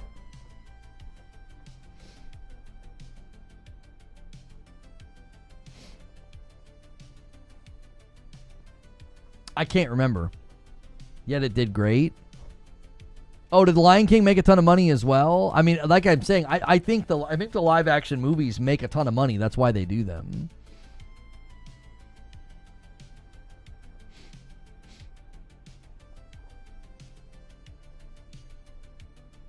Yeah, Blueprints got nominated for Indie Game and Debut Indie Game. The problem is it's in the category with Expedition 33.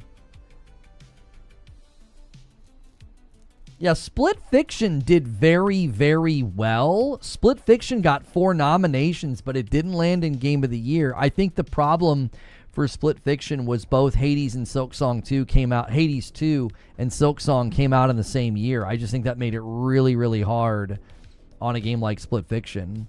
It made the category super crowded. Super crowded. Donkey Kong's not worth the spot. Donkey Kong's got a lot in its corner, man. A ton of reviews and a really, really strong score. All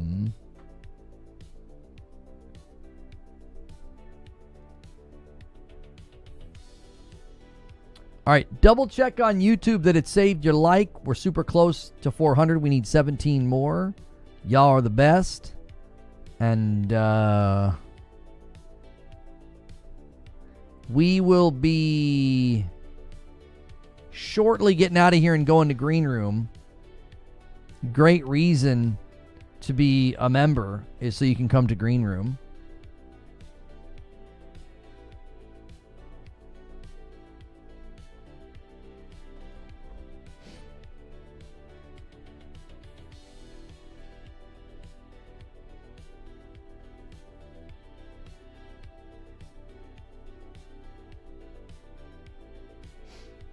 Twitch support has expanded their existing emote guidelines to help creators better understand what is and isn't allowed on Twitch.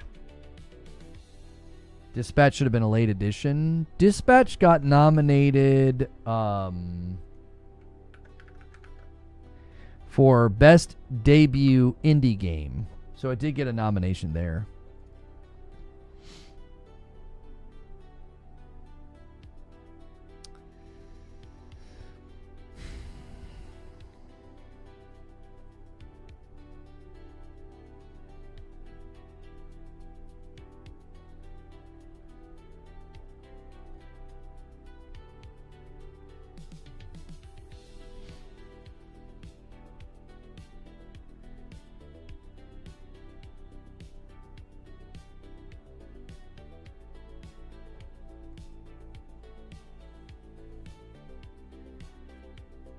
There's got to be a better way to get the nominations. What if Expedition 33 came out the last 30 days? It's actually hurt by the slow review outlets. It's not a perfect system, Louis. I mean, at some level, the event has to run in conjunction with what's profitable for the event. Like, we have to see that for what it is. Like, they can't wait and do the event in January where all the advertising, marketing, and budgets for budgets for advertising just plummet in January. So, to me, they've got to make it land where it lands. So it's like they know they're going to get big spend, big marketing, big funding for the event in December. That means they got to run it in December, which means they got to have the noms hit mid-November, which means there are going to be games that just don't get noms because there's just not enough time. The world can't stop and start based on Game of the Year noms. Yeah.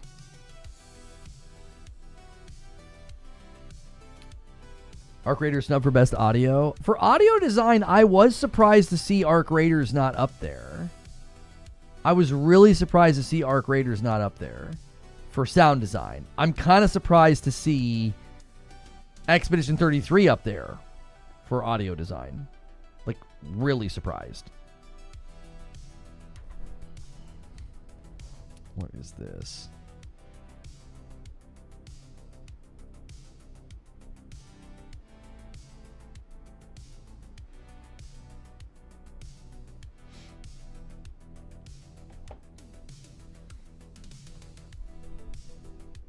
You think Yote gets audio design?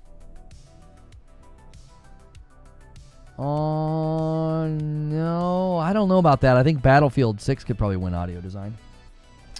SIE is the most nominated publisher this year with 19 nominations.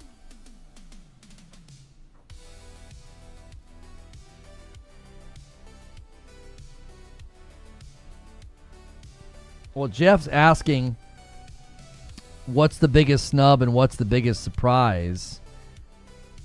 I would say the snub to me is no Kazan in action.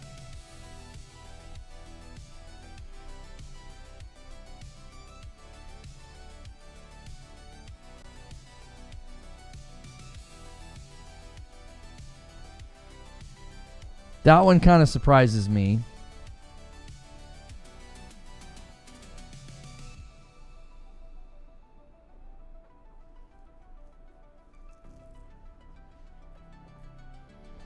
The PlayStation haters are out in force. This guy says the PlayStation pity nominations.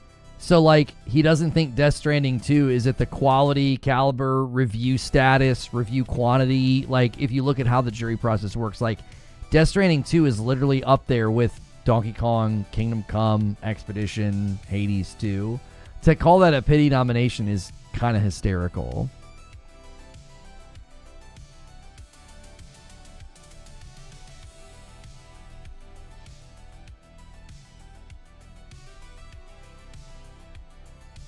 This one was funny. That was the one that I saw, Fuzzy. That was the one that I saw. Like, actually thinking that Kojima's game is getting a pity nomination, that, like, it doesn't stand as tall as those other games, I think is ridiculous. Like, people's bias is so strong that they're like, they can't admit that a game is good because of where it lands. It's like, all right. Who said that? Oh, who cares?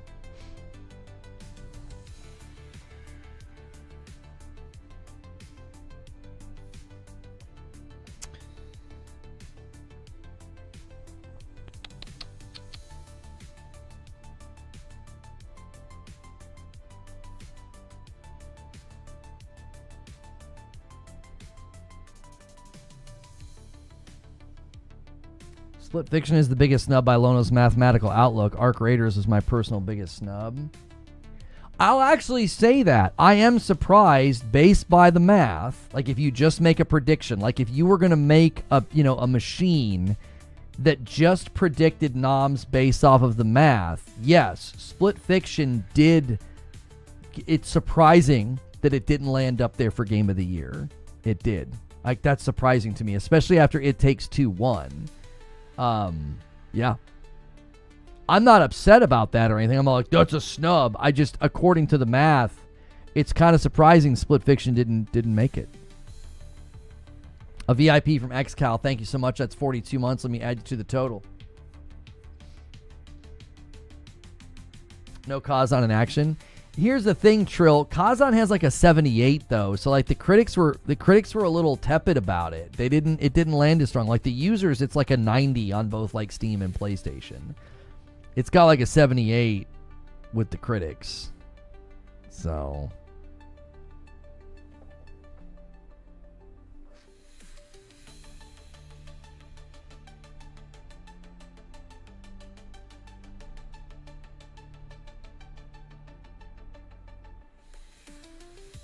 I feel personally Arc Raiders should have gotten a Game of the Year nom, but we agree to disagree. Let's say Arc Raiders had more reviews. I still think it would struggle to get nommed because I think games like that, when it comes time for people to vote, I think they're less likely to vote for a game like that for Game of the Year. Like, I know that it happened for Overwatch. But again, I think it's really, really rare for people to pick a game like that for Game of the Year. They're going to pick something more like Expedition, Death Stranding, Kingdom Come Deliverance. Like, they're just going to pick games like that where it just feels like a more holistic game. What game are you putting it above? Yeah, like, where are you putting Arc Raiders? Who are you bumping? A beloved Nintendo title with, like, universal praise? How could you possibly do that? Like, we know the review circuit and the outlets love the Nintendo games, and Donkey Kong is a fantastic game. It's very, very fun. Kingdom Come Deliverance 2, Death Stranding 2, Silk Song, Hades 2. Like, these games stand ridiculously tall. It'd be really hard to think that enough outlets would be like, no, we think this really good Extraction game deserves it. Like, let's be honest about something. A lot of what makes Arc Raiders so great is the sandbox and the social experiment. It's not some game with like an insane amount of developmental depth. Like, their AI prowess is impressive. Sound design, cinematic quality, all impressive. But like, when you actually look at what's in the game, like what's there, it's a pretty contained game. Like, it's not like if you look at Kingdom Come Deliverance 2 or Death Stranding 2 or Expedition 33, even a Silk Song or a Hades 2. There's just so much more that goes into those games that I think makes it really hard for somebody to be like, well, yeah, but this is a really fun extraction shooter, and it's like probably going to end up going down in history as like the best extraction shooter. Hades? I mean, good luck convincing the review outlets that like they should bump Hades 2 for Arc. I don't know. Will we ever get away from critics' reviews? I'm not sure what you mean. What would be better? If you let the users vote, it's like going to go to a game like Genshin every year. If you let the public vote, it's going to go to Genshin every year. They're going to go to like Genshin or some other popular crazy mobile game or MOBA or MMO or something. Like, Expedition 33 would probably put up a good fight this year. But there's entire regions of the world that feel nothing and think nothing for Expedition 33, and they would vote for something like Genshin to win. Peer reviews. If you want peer reviews, watch the BAFTAs. No, what's that? No, it's not BAFTAs. It's DICE. Is it the DICE? What's the peer review one? DICE? Or is it the BAFTAs? I can't remember now. I'm confusing myself.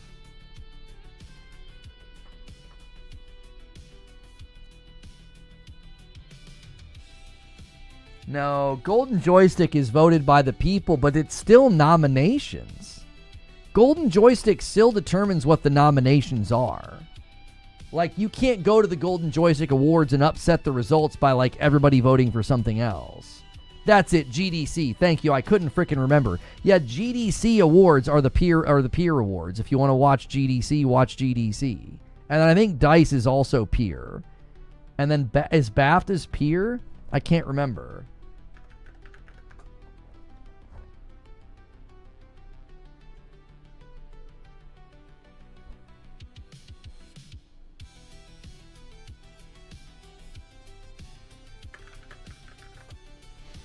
BAFTA Game Awards. Annual British ceremony honoring outstanding creative achievement in video game industry. I don't know if it has details in here on how it works. It doesn't seem to. BAFTAs is European.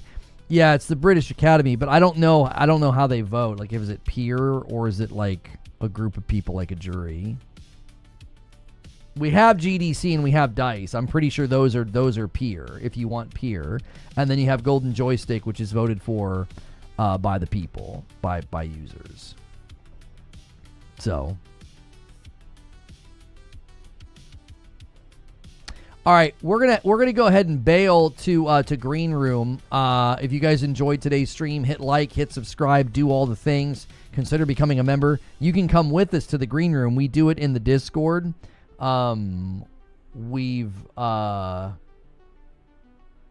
have had to stop doing lots of members' content on the channel. So that's how you got to consume Green Room now. So use the Discord link below. The Big 5-0, thank you so much, Angry Pete, trying to round us out to 100 members on the first day of the week. 50 months in a VIP. Thank you so much. Did I miss anybody during all of the craziness? No, I did not. I don't think. Wait, I did. I missed Louis Love's 28 months. Expedition 33 will win Game of the Year, but Arc Raiders should have been nominated. Don't agree, but thanks. And then Vendetta with 55 months. The Burnt Peanut is bringing something special to streaming. I agree, but I think Kai takes Streamer of the Year without a doubt. There it is. That gets us to 91. I missed those during the show. Did you answer my queued question? No. Do you think a competitive multiplayer game will ever win Game of the Year? Overwatch did already. If you're asking me if it'll ever happen again, I think it's very unlikely. So I think it's very unlikely. I think it's a very, very hard category for multiplayer games to get into.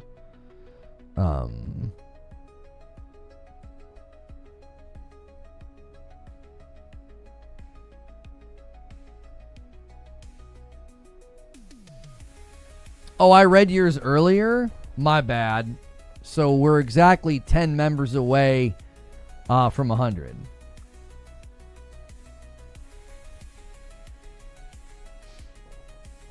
The Game Awards aren't review based? What do you mean they're not review based?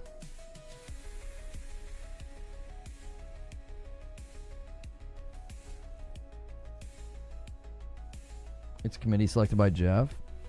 Oh, right. The reason you can make predictions based off of the reviews is the reviews are a decent barometer of where the jury's going to land. It's not completely deterministic, but it's a pretty good determiner. It really is. Like, you can make a pretty good guess and you'll hit a lot of shots. Like, I had 10 games today. I couldn't pick 6. It was too difficult this year to pick 6, but like nothing made it into the game of the year running that was like, oh, I can't believe it, that wasn't on my list. Like, it's very, very easy to, you know, to pick what'll be up there. Yeah, we will be co-streaming the award show, yes. I will be gone next week for the holiday. So we're going to try and have a really big send-off week this week. We'll do a bunch of stuff, bunch of celebrations. If we hit like goals and stretch goals and stuff, we'll have a fun weekend with you guys. And, yeah. A prediction for a One Last Thing trailer this year? Half-Life 3. Yeah. I think Half-Life 3 is going to be at the Game Awards this year. I think it'll be the big one more thing. Either that or they'll kick off the dadgum show with it and break the internet. One or the other, I would think. I don't think you put Half-Life 3 in the middle of the show. You either kick off the show with it or you end the show with it. One or the other. So, all right. I need a break, which I'm going to do before we start Green Room, but we're going to end the stream. So thank you guys so much for a huge day. And if you hit subscribe, I'll see you here tomorrow. Again, use the Discord link or the command and join us in the Discord. All right? Take care.